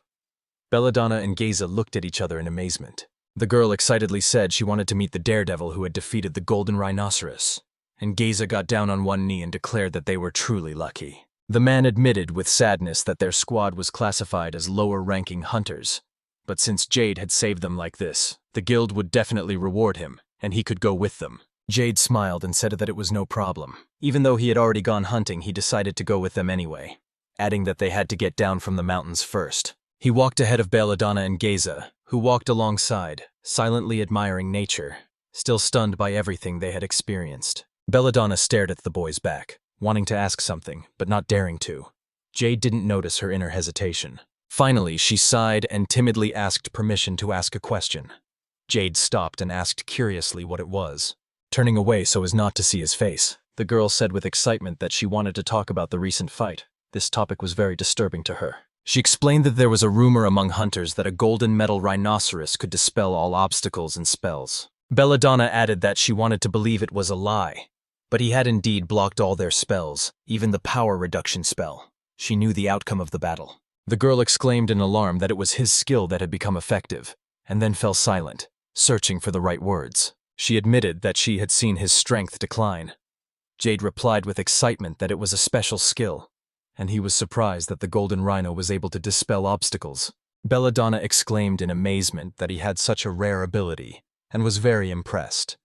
Jade turned away and awkwardly confirmed, feeling that things were not going well. He thought that if the golden rhinoceros did not have instant fixation, then no intervening spell would work on it. Of that he was certain. However, he admitted, spells cast after that still work, and then the monster cannot dispel the protection. Jade, touching his chin, thought about it. There were still few answers, and he wondered at what stage of this world's development a new level of power would appear. He reasoned that after the appearance of the golden rhinoceros, the world began to renew itself for the first time, and rumors of its ability to repel attacks spread everywhere. Jade opened the screen and decided that he needed to get to the guild with the wounded as soon as possible, but first he checked the diary with Anton's curse. Smiling, he read about a new ability, Parallel Prison, requiring level 140. It was the last one to appear on the list of skills. Jade decided that new skills would be added with world updates, clicked yes, and received a message that he had obtained Parallel Prison. Belladonna suddenly shouted for him to look ahead, where the monster had appeared, and Jade raised his head, reacting excitedly to her words. Giza shouted angrily that they didn't have the strength to fight. Belladonna added in fear that she could cover for Jade too. The situation was becoming critical. A giant ape charged at them, and Jade determined it was a shadow monster. He wished he had tried the skill on the rhino, but decided to check it out now. The boy stretched out his hand and created a magic circle, shouting furiously, summoning parallel prison. A black portal opened above the monkey, blocking out the sun. The monster shuddered, sensing danger, and raised its head in surprise. He began to be sucked in. Half of his body was already gone, and Belladonna screamed in shock, while Giza asked in confusion what was happening. Jade rushed forward, drew his sword, and shouted that he was using the moonblade, cutting through space with sharp blades. The monkey disappeared into the portal, but it suddenly spat it back out. The beast looked around in shock, not understanding what had happened. Jade stood next to his new companions and watched coldly as the monster tried to comprehend the situation, and suddenly the upper part of the monkey's body crumbled. Jade finished it off with blade blows, again easily defeating the powerful enemy. Belladonna and Giza were shocked to see the remains of the monster, as they had no idea that such a thing was possible. Jade put away his sword and breathed a sigh of relief. Giza exclaimed excitedly that he had never seen such skill, and Belladonna added that she had not even had time to see anything. Jade remained silent, embarrassed. He thought that this skill was extremely rare and almost unknown to anyone, and with a smile he decided to call it storage, because it could help him even with the golden rhinoceros. Belladonna enthusiastically said that this was his special skill, and even that strength-reducing technique he used earlier looked extraordinary. Giza, embarrassed, apologized for the question, but still asked with excitement, "Who is he really? What is his profession?" Jade smiled and replied that he was just an unemployed rookie, nothing more. Belladonna remembered that he had said that before, and Giza looked at him silently, refraining from commenting. The evening lights of the guild were already on. Sylvia was sitting at the counter when she heard footsteps. She opened her eyes slowly to see who had come in so late. Standing up, the girl asked in surprise what was happening and who they had brought with them. She had a hard time understanding the situation. Giza replied loudly that everything would be explained in a moment. The sun had long since disappeared over the horizon by the time they had told her the long story from beginning to end. After listening, Sylvia let out a heavy breath. She said that after the ghost beast and the golden rhinoceros, Mr. Jade also saved an A-rank guild member. She added that considering his previous achievements, their words rang true, and according to the guild's rules, she must now act accordingly. Jade raised his hand, opened the vault, and excitedly announced that they now had evidence. He decided to show them everything himself. He cheerfully called out to her to come over and take a look, but Sylvia screamed in fright and ordered everyone to go outside immediately. Jade simply laid out the bodies of 3 metal rhinos and 1 golden one on the ground. The sight was terrifying even for an experienced warrior. Sylvia crouched down in front of the body and excitedly asked how many there were. She leaned over to the paw and said that the golden rhino had no wounds. She looked at Jade, and he replied, embarrassed, that their bodies had simply been chopped into pieces. He couldn't explain it, he just waved his hands. Sylvia asked if their shell was really made of orichalcone. Jade happily confirmed and said that the material was perfect, so he would like to sell it. Back at the guild, Sylvia wrote everything down and announced that they would buy everything except the golden rhinoceros. She asked if he understood correctly. Jade awkwardly replied that he did. Sylvia added that when he received the proper amount at the main building, he should let her know. He agreed, although he mentally noted that she always got angry when something went wrong. Outside, Belladonna said that they had filed a report of the incident with the guild, and he would receive a reward. Jade smiled and said that he understood. She sincerely added that she was incredibly grateful to him for the rescue, because everyone remained alive and unharmed. Jade waved his hands in embarrassment and exclaimed that they had been saying nothing but thanks for the past 10 minutes, although he wouldn't have thrown away the money, because extra coins were always appropriate.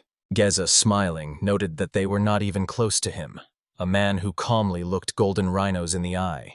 He was simply an incredible fighter. Jade waved goodbye to them. Belladonna and Gaze waved back, wanting to get home and rest after everything. Returning to the guild, Jade met Sylvia with a lantern. She said with a smile that the money had already been distributed. He said goodbye awkwardly, and she replied cheerfully that everything was fine. Jade followed Sylvia, who was guiding his way. They entered a room with a beautiful tapestry and a small table on the side. Sylvia dropped to the floor and began searching for something. Jade watched in surprise, not understanding what she was doing. She found a hidden button and pressed it. The floor parted, revealing a secret passage to an unknown location. With a smile, the girl said that she hadn't discovered this move in a long time. Jade remained silent, thinking that even the guild had such strange secrets. They went down the stairs into the dark corridor. Sylvia said with a smile that he must have heard that the adventurer who saved the Runchi group would definitely receive a reward. At first, they didn't believe them, so they decided to check it out for themselves. She added that it was almost impossible to defeat a monster of the highest rank. But now they had seen with their own eyes how a golden rhinoceros fell from the magic of one adventurer. She stopped in front of the wall with another secret passage and ordered the door to open.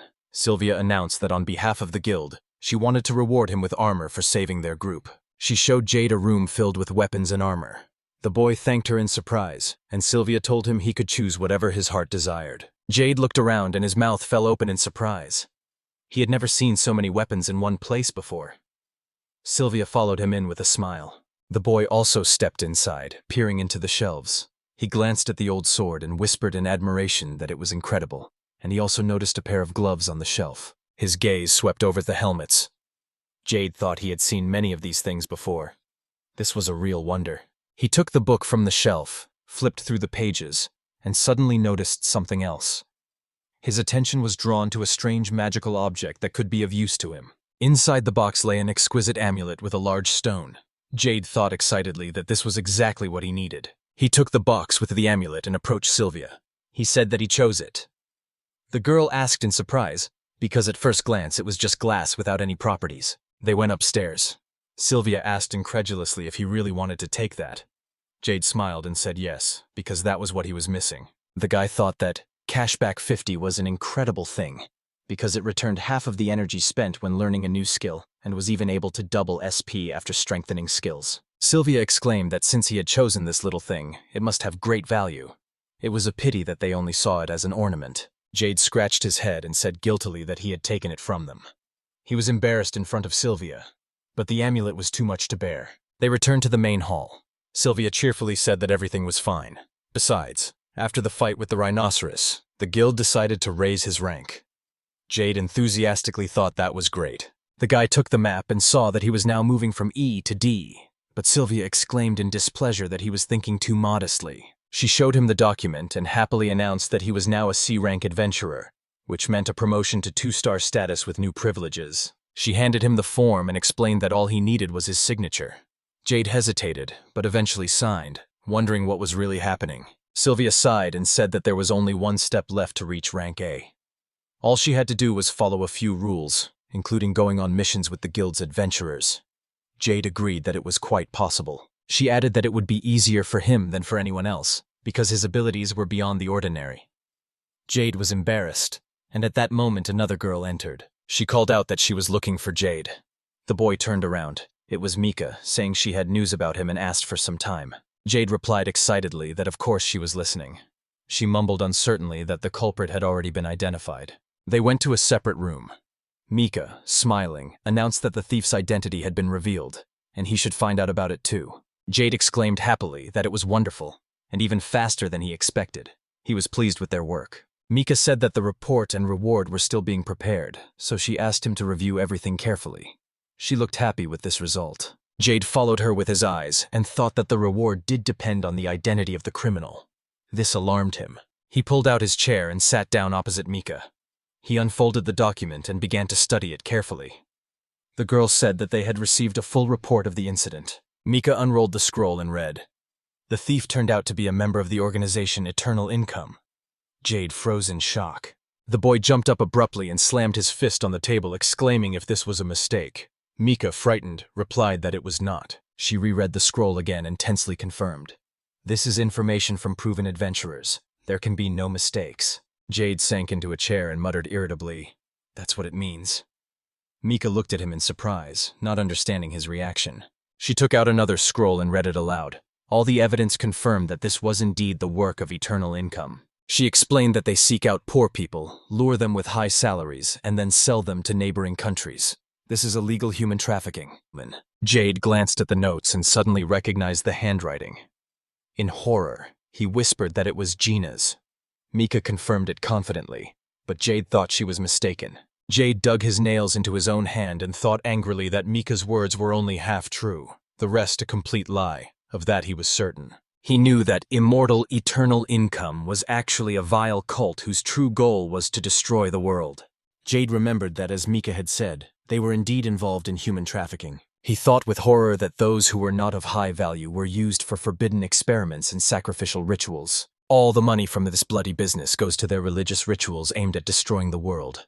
This is not just an organization, but a real threat. Jade clenched his fists and sweated. Despite his knowledge, he felt vulnerable and defenseless. He tried to recall the events of the day he defeated the thief, searching for an important detail he might have missed at the time. Gritting his teeth, Jade thought that if this was just a mediocre opponent, the real enemies were yet to come.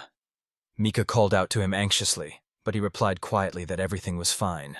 The girl handed him a sheet of paper and told him that this was his reward, 750,000.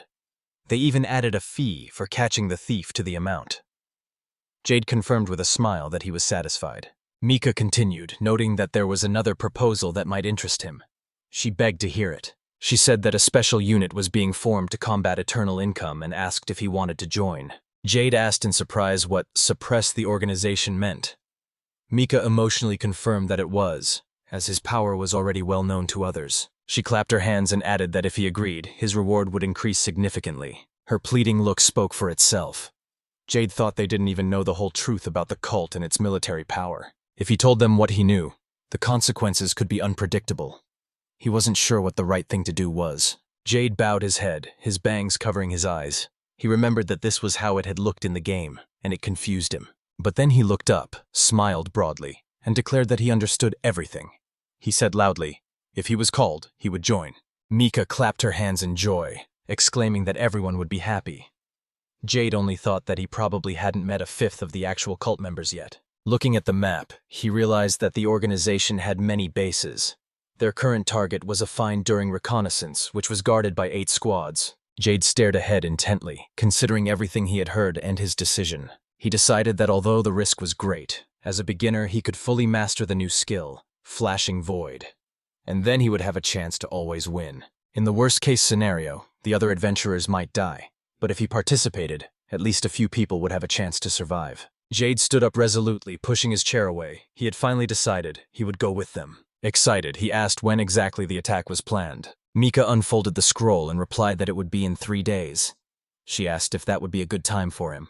Jade instantly figured that he could accumulate 10 SP in 3 days, so he confidently said that everything was fine. She handed him a scroll with details of the meeting place and time. Jade thanked her and took it. But as soon as he touched the scroll, a sharp pain shot through his body. The boy screamed, and it seemed to him that a sign lit up above his head. He fell to his knees, groaning in pain. Mika leaned over and asked him anxiously what was wrong with him. Jade, holding his head, finally breathed out that everything was fine. He was just a little dizzy. But Mika hesitantly replied that she had seen everything with her own eyes. The girl reached out to Jade and quietly asked if he should take a break. He waved it away and awkwardly replied that it was okay. It was normal. Jade looked ahead intently and said wearily that there must be an urgent matter. He was nervous after everything he had been through, but he decided not to open up to Mika. He rushed down the mountain path, shouting that he had to hurry. The old chill ran through his body. The curse had given a signal, so someone had used it. Jade ran even faster, thinking that someone had changed the seal and it had broken. He shouted feverishly that he had to run even faster. He thought that the thief had not yet learned his lesson, and he himself crossed the streets with incredible speed, remembering how difficult it was to become stronger each time. The city was already very close. Jade sensed an unkind sign and accelerated his run even more. At that moment, Gina returned with the shopping. She looked at the list and said happily that she hadn't bought so much in a long time, so she might as well cheer herself up. She admired things and felt embarrassed, thinking that if Jade liked everything, then she would be happy. Gina was beaming with joy as she skipped along the road, singing along until she heard someone scream. She stopped and turned around in surprise. Ahead stood a man in a cloak, magical waves billowing from his face. With a mad face, he shouted furiously that he had finally found her. The basket fell from the girl's hands, and the tomatoes rolled across the cobblestones. Gina gasped in horror, not understanding what was happening. She noted with fear that it was a human. Dark energy was seeping from under the bandages on his face, and lightning was already flashing in his hands. The man, in a frenzy, shouted that she had been caught and would surely die. His gaze shone with madness. Gina turned pale, realizing that she could really be killed. She looked at the frightened crowd and thought with despair that something like this could not happen just in the city. She remembered Jade's words. His curse would prevent her from doing evil deeds. She believed it and repeated it in her heart. Pressing her hands to her chest, she prayed. But the man, smiling a mad grin, asked why she was pleading in vain. A ball of dark lightning formed in his hand.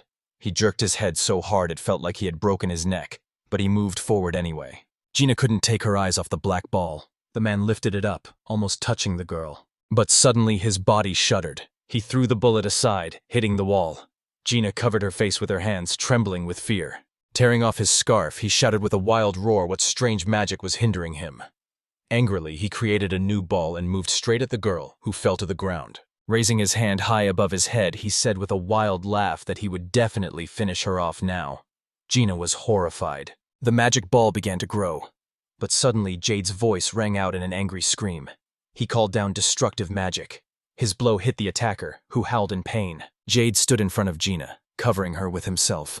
The girl cried out joyfully through tears that he had come. The attacker, having fallen, began to laugh maniacally, exclaiming that it was getting even more interesting. His eyes were shining with madness. Jade was breathing heavily after his fast run. He calmed down a bit and asked the girl if she was hurt. Gina jumped up and rushed to him, hugging him tightly. Jade stared ahead, confused. He hadn't expected that reaction. The girl trembled with terror, still unable to believe she had survived. Jade closed his eyes in concentration, trying to gather his thoughts. He said that someone had changed the curse and it wasn't working properly. Gina didn't want to let him go, but she had to. She stepped back a little, and Jade put his hands on her shoulders, smiling. He promised that this time he would neutralize the enemy and would definitely protect her. Gina looked at him excitedly, then tilted her head and asked quietly if he was sure he wouldn't lose. She never heard an answer. The guy noticed the tomatoes and other groceries scattered at Gina's feet. He opened the storage room and loaded the groceries in, then turned away and said everything was fine. Jade looked at the girl and loudly assured her that he wasn't going to die, so he would still try her food. Gina blushed and seriously replied that it was a promise. Swinging his sword, he shouted a spell, and Gina stepped aside and began to cheer him on. Sincerely believing in his victory, Jade summoned the power of the exile. He shouted for Gina to run away immediately. The girl nodded confidently and replied that she understood and quickly walked away. The madman created a new ball of magic and laughed, saying that he felt real seriousness in it. He mockingly asked if he could stand it. Jade calmly replied that it destroyed the magic. The bullet disintegrated in the air, and the enemy roared in rage, that this was the second time, and his patience snapped. He howled wildly, his entire body shaking with tension. Jade noticed how currents of electricity surged through him, coursing through every muscle. He frowned, realizing that this was a punitive synergy, the most disgusting type of body modification that allows the curse to be used as a weapon. Instead of punishing crimes with electric shocks, this technique channeled electricity into muscle control, combining it with magical energy to create terrifying power. Jade saw the enemy pull off his scarf, sparks running more and more densely through his body. He knew that the risk of such a technique was enormous and deadly. After tearing off the scarf, the attacker began to deform. Jade thought grimly that the pain after such a modification was unbearable, and 99% of people died from shock. Even those who survive are left crippled. Meanwhile, the enemy's body began to grow unnaturally, its muscles filling with terrible strength. Jade watched as it grew taller and wider, transforming into a monster with bizarre muscles and insane eyes. The enemy stuck out his tongue in taunting and lunged forward, raising his hand to strike. Jade only tightened his grip on his sword, preparing. When he activated IX, he was shocked. The attack took only 0.4 seconds, but he managed to repel it. The monster struck, but Jade dodged, and the blow shattered the ground into pieces. The boy thought intently that the enemy's strength was incredible, and the monster grinned fiercely. Clenching his fist, the monster lunged forward again. Jade raised his hands and held out his sword, preparing a barrier. The enemy pierced his defenses and stabbed him in the stomach, throwing him several meters back. Jade crashed into the wall of the house, but despite the pain, he was not going to give up. He dropped to one knee, clutching his sword to steady himself. He smiled through his teeth and thought that the enemy had not only speed, but also terrible strength. Jade looked at him, thinking that if his plan worked, this story would become a legend. He summoned the vault. A magic stone fell out of the portal. The enemy looked up in surprise, emitting even more lightning. Jade took the stone in his hand and smiled, asking if he really believed it was a prayer. The man burst out laughing, shouting that even in prayer he would perish. Jade loudly proclaimed the call for change and focused on the plan. Suddenly, the stone glowed, stopping the monster's attack. The monster froze in shock, and Jade thought that the ancient curse could indeed be dispelled through change. When the enemy struck again, Jade raised the barrier. It crashed into the defense and missed him, although it seemed like it would break through everything. The enemy roared, asking what he had done. Jade looked at the mark on his body and realized that even if he couldn't completely remove the curse, it had already lost its power. He kicked the monster in the face with a swing and felt it slow down. The enemy was weakening. He croaked and fell. Jade drew his sword and summoned the Moonblade technique, swinging it with all his might. The blow passed through the enemy, and he looked at Jade in horror, feeling unbearable pain. Jade waited for the dust cloud to clear. He hoped that this was the end of the battle, and then he could move on. Suddenly, the Cursed One lunged at Jade, striking him with an ominous grin. He was eager to destroy the boy. Jade covered himself with his hands, but the blow still hit him. He laughed and delivered a final blow, throwing his opponent far back. The monster stuck out its tongue and said hoarsely that it had no chance. Jade, with his eyes closed, calmly said, "Kakushi Muso." His appearance changed again. He slung his sword over his shoulder and smiled, saying that this was just the beginning. At the same time, he opened X's eye. The two rivals met each other's gaze, and both smiled. Neither was going to lose. They would fight to the end. Jade kept his eyes on his enemy. The enemy roared furiously that the beginning was nonsense and rushed forward. He swung, but Jade didn't even move. The blow cut the air, but the boy sensed the attack from behind in advance. He dodged the blow with a backflip. The tiles crumbled under his feet, and Jade flew up and landed on the roof of the house. The Cursed One wasn't going to wait. Jade gripped his sword tighter and unleashed his magic, and the enemy summoned more monsters. One hit him on the head, but the boy easily dodged. Subsequent attacks also failed to reach their target. He fought back deftly. Kukushi showered blows, but Jade dodged again and again. His speed surpassed his enemy and gave him the advantage. He roared in fury, barely enough to get him. Jade stared back in silence. Kuku jumped high, creating balls of lightning. Jade opened the vault and summoned a portal directly below him. From there, he grabbed a magic stone, placed it in his palm, and summoned the power of change. The enemy screamed in pain, his body twitching. He began to throw electric balls at a frantic pace, trying to injure Jade. The boy released energy and raised his sword, summoning the Moonblade. Its tip flashed, aimed at the Cursed One. The bullets scattered, melting in the air. The opponent's muscles ached as Jade himself broke his attacks. He swung his sword at Kukushi's arm, forcing him to bend in pain. During the fight, the roof of the house was covered in holes. Jade said confidently that he would not see victory. The enemy bowed his head, but clenched his fists furiously, refusing to accept it. He saw the marks of his own wounds on the ground, and suddenly smiled sinisterly, coming up with a new insidious idea. Raising his head, Kukushi said with hatred that Jade was a fool. How dare he say such a thing? He roared that if he didn't win, he would destroy the star. Jade, stunned, asked what star he was referring to, but heard no answer, only a scream. The enemy released all the lightning bolts at once.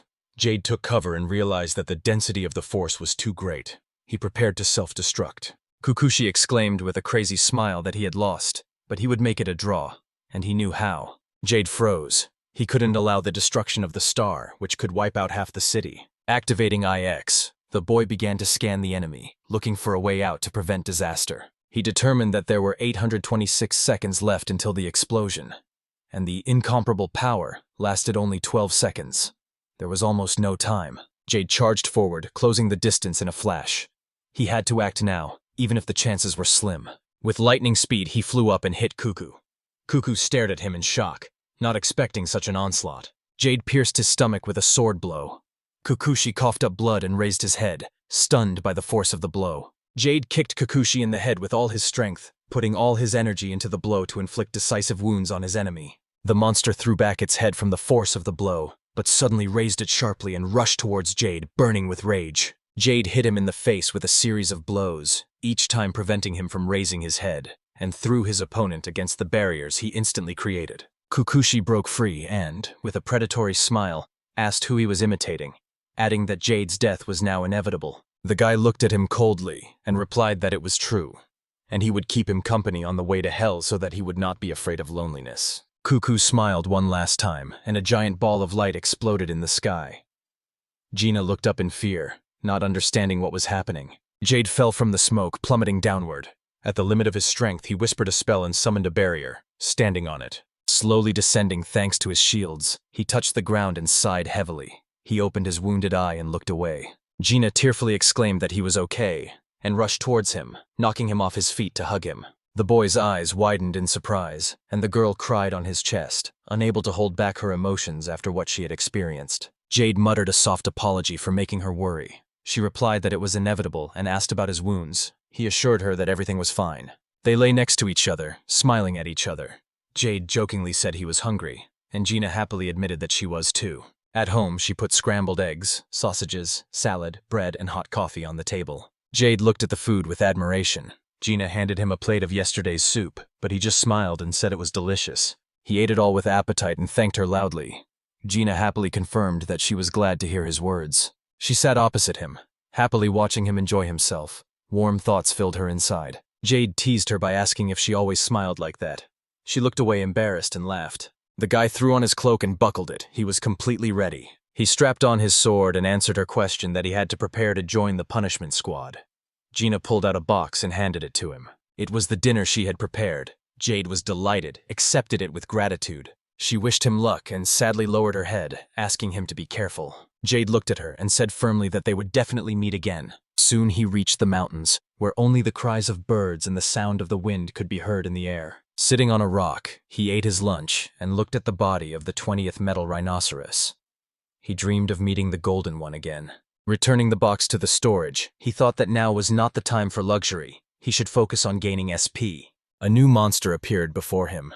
A huge skeleton with an eye in its chest and a scythe in its hands. Jade was amazed to discover that this was an even more valuable prize than the golden rhinoceros, a rare magical beast with the attributes of metal and death. He threw the sword into the monster's eye, pulling it out of its hiding place. The monster howled, its eye shattering, revealing a magical symbol. Jade took out the magical artifact and noted the high quality of the stone with a smile. He thought that this implementer was capable of expanding the range of spells and was ideal for his magic. Jade opened the screen and looked at the status.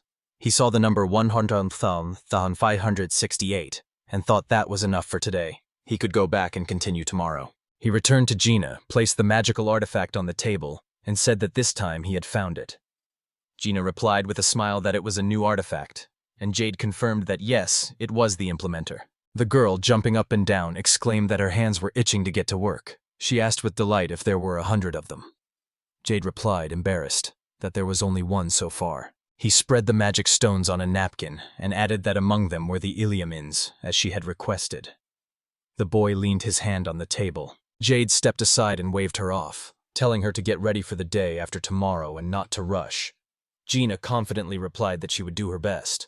2 days later, Jade woke up in his bed one morning, exhausted and disoriented, trying to finally gather his thoughts. He decided to have a snack and at the same time check the screen.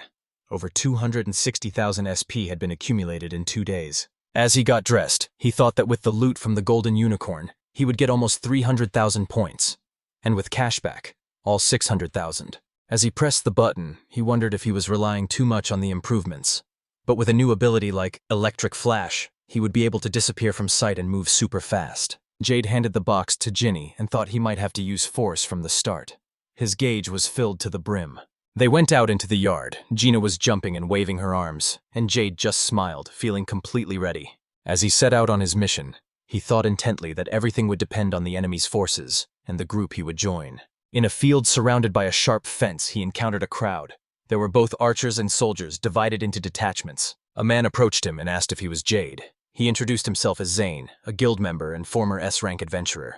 Jade remembered the words of Mika, who had once pointed a finger at him, and thought with annoyance that it was just gossip. Zane shook his hand and thanked him for his part in the strategy. Thanks to him, their squad was now the talk of the town. Jade refused the praise several times, but was surprised to admit that this man was a truly reliable fighter. Zane asked if he knew anyone from the guild and suggested they meet. Jade agreed. The boys approached him and introduced themselves as the new Patelgeus squad, the only universal A-rank group in the city. One of them identified himself as Zargus's killer. Jade looked at him carefully and thought that NSO assassins usually operated from the shadows, but here they appeared openly, strange and suspicious. The girl introduced herself as Aris, the leader of the Fire Spear squad. Her friend jokingly added that he was the senior here and welcomed the newcomer. Another girl loudly introduced herself as Lean and said that they were from the A-rank Dreadnought group. She had found a thieves' hideout, so they joined. Zane patted Jade on the back and announced that now he should introduce himself too. Let everyone hear. Jade awkwardly said that he is known as the first to discover traces of the eternal prophet. He collects metals, has experience in combat, and possesses the power of destruction. Everyone exclaimed in shock that he had the power of destruction. This was related to the third explosion, right? But that couldn't be. Jade just remained silent, embarrassed. He thought with annoyance that he had said too much again. Zane, noticing his confusion, encouraged him that everything was fine, let them get ready and go. The group set off along the mountain path, and Zane made sure no one was left behind. He warned that the fog would start further ahead, and that the monsters should not be underestimated. The line exclaimed with a smile that the target was already in sight. Jade stared ahead intently, and the girl shouted that it was a fortress. She explained that the guards would be a little closer, so we had to prepare for a fight. Zane confidently confirmed. Jade thought with cold composure that the guards were just small fish. The real test would be meeting the members of Eternal Prophet. Jade imagined how an arrow could hit the line, and thought that if the enemy had attacked from afar, they would have been dead long ago. But everyone remained intact, and that was already a good thing. The girl shouted to Zargus that there was only one enemy ahead, and created a magic circle. Zargus made a sign and said that he understood. He would act according to the plan. Zargus approached his opponent, who at first did not notice him. He screamed in horror, but Zargus shouted that he was using a measured dose, northern hydrogen acid. The enemy screamed wildly, his body writhing in pain.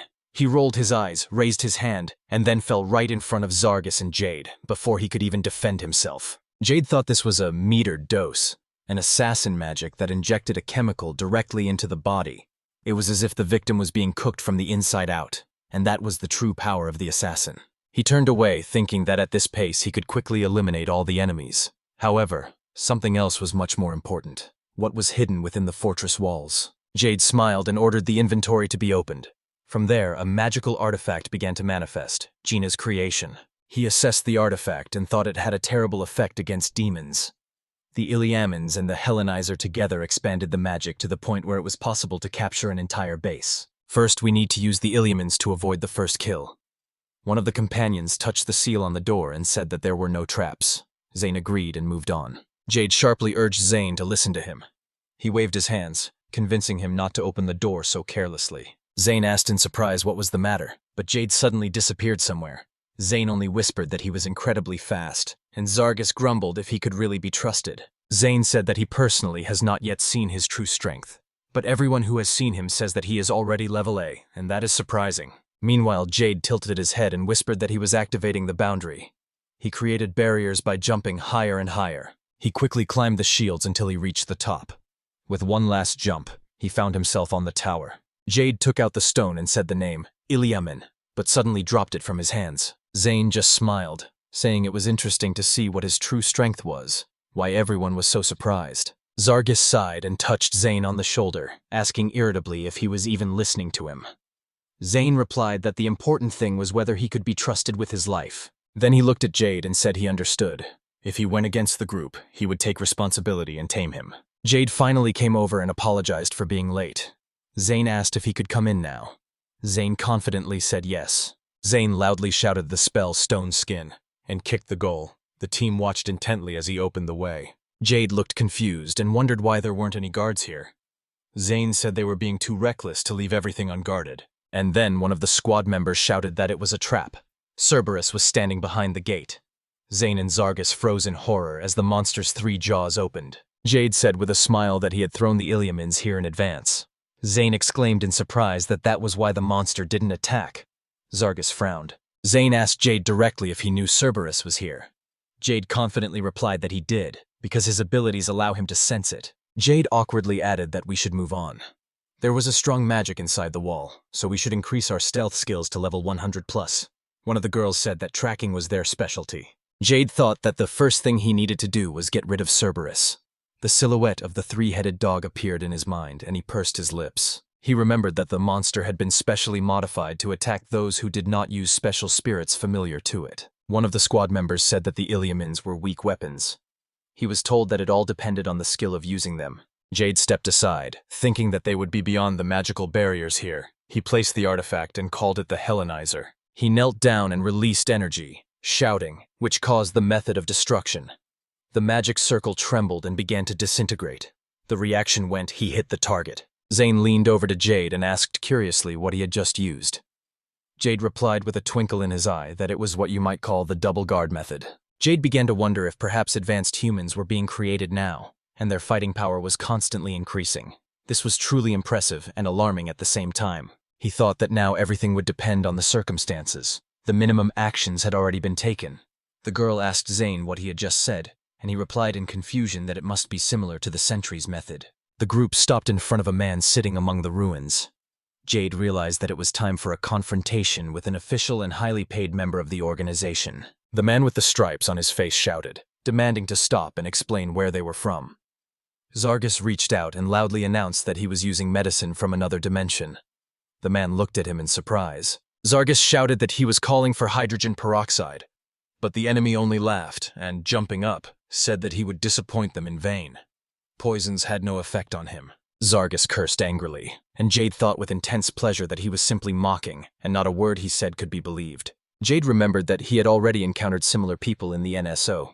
They used the method of destruction without spells, making opponents nervous. He explained to Zargus that the enemy was using this very technique, and while it was obvious, there was more to his words. Jade reasoned that the effect of the destruction method occurs when the technique directly affects the opponent's magic or skills, their main components. He thought that medicine from another dimension was a collection of invisible magic that only manifested itself when it penetrated the body. If you have magical vision, you can catch the manifestation of energy in advance and record it, even if you have to expend a lot of strength to see it. Jade stared intently at his opponent and concluded that they were facing a man with incredible fighting power, acquired not naturally but through complex skills. He decided that the combination of magical vision and the method of destruction was not unique, but it was difficult to assess the enemy's strength without additional information. It was worth trying to play psychologically. Jade pointed his finger at the bandit and shouted that he had tamed Cerberus, and if he didn't get up, he would bring it down on him. The man froze in fear. The bandit asked in despair what he was doing. His face was covered in sweat, and his eyes showed genuine terror. Jade smiled, the reaction he had been hoping for. He thought he was now convinced. An official member of the structure could indeed penetrate magical barriers and inspect the base from within. So Cerberus was alive. The tracking magic had provided the proof. Jade glanced at his comrades and thought that, in other words, they had come this far without even killing Cerberus. His friends were looking at the enemy with tension. He continued that this only confirmed that Cerberus was under his control, but the reaction showed that the man's real power was exaggerated. Jade clenched his sword and thought that even compared to the NSO's experience, it was not worth wasting the highest techniques on this enemy. The squad froze behind him. He shouted to Zargus to use the medicine from another dimension magic again when the enemy tried to attack. He agreed. Zane ordered the group to attack together, but not to interfere with each other. The bandit thought angrily that this was a real failure. Because of this boy, he now had to watch Cerberus non-stop. He was torn by anger. Zane shouted that everyone was going into battle, including the defenders. Only in this way would they win and save their lives. At his command, the squad charged forward. Everyone looked confident, holding the weapons they knew how to use best. The archer shouted, releasing rays of destruction. Another girl summoned a sickle-shaped blade. Each used their own skills. The sorceress shouted, forming a glass ball and focused on creating a magic layer. Her partner shouted, applying instant freeze. The muscular warrior shouted that he would now pierce him with a platinum blow, and another member of the team summoned a spear capable of piercing the enemy through and through. All of their attacks exploded at the same time. Immediately afterwards, the fighters jumped to the side to avoid being hit by the blast wave that arose from the combined strike. Zane stared intently into the cloud of smoke. Jade watched silently as well. Zargus nervously asked if they had gone too far. Zane denied it, but the smoke cleared and the entire team froze. The enemy didn't have a single scratch on him, and what's more, he was floating in the sky like a lotus. Jade thought with fear that this pose meant something very dangerous. He felt a foreboding, but he had to stop it. He flew up sharply and rushed towards the enemy, who was still sitting there, his eyes fixed on him. Jade tried to get there as quickly as possible. Suddenly the man bowed his head. Jade shouted that he was activating the boundary. In response, the enemy spoke about yoga metal and used the skill. Magic particles flew from his hands, aimed at the team, but Jade managed to raise a protective barrier. The entire group looked at him in surprise, not expecting such a move.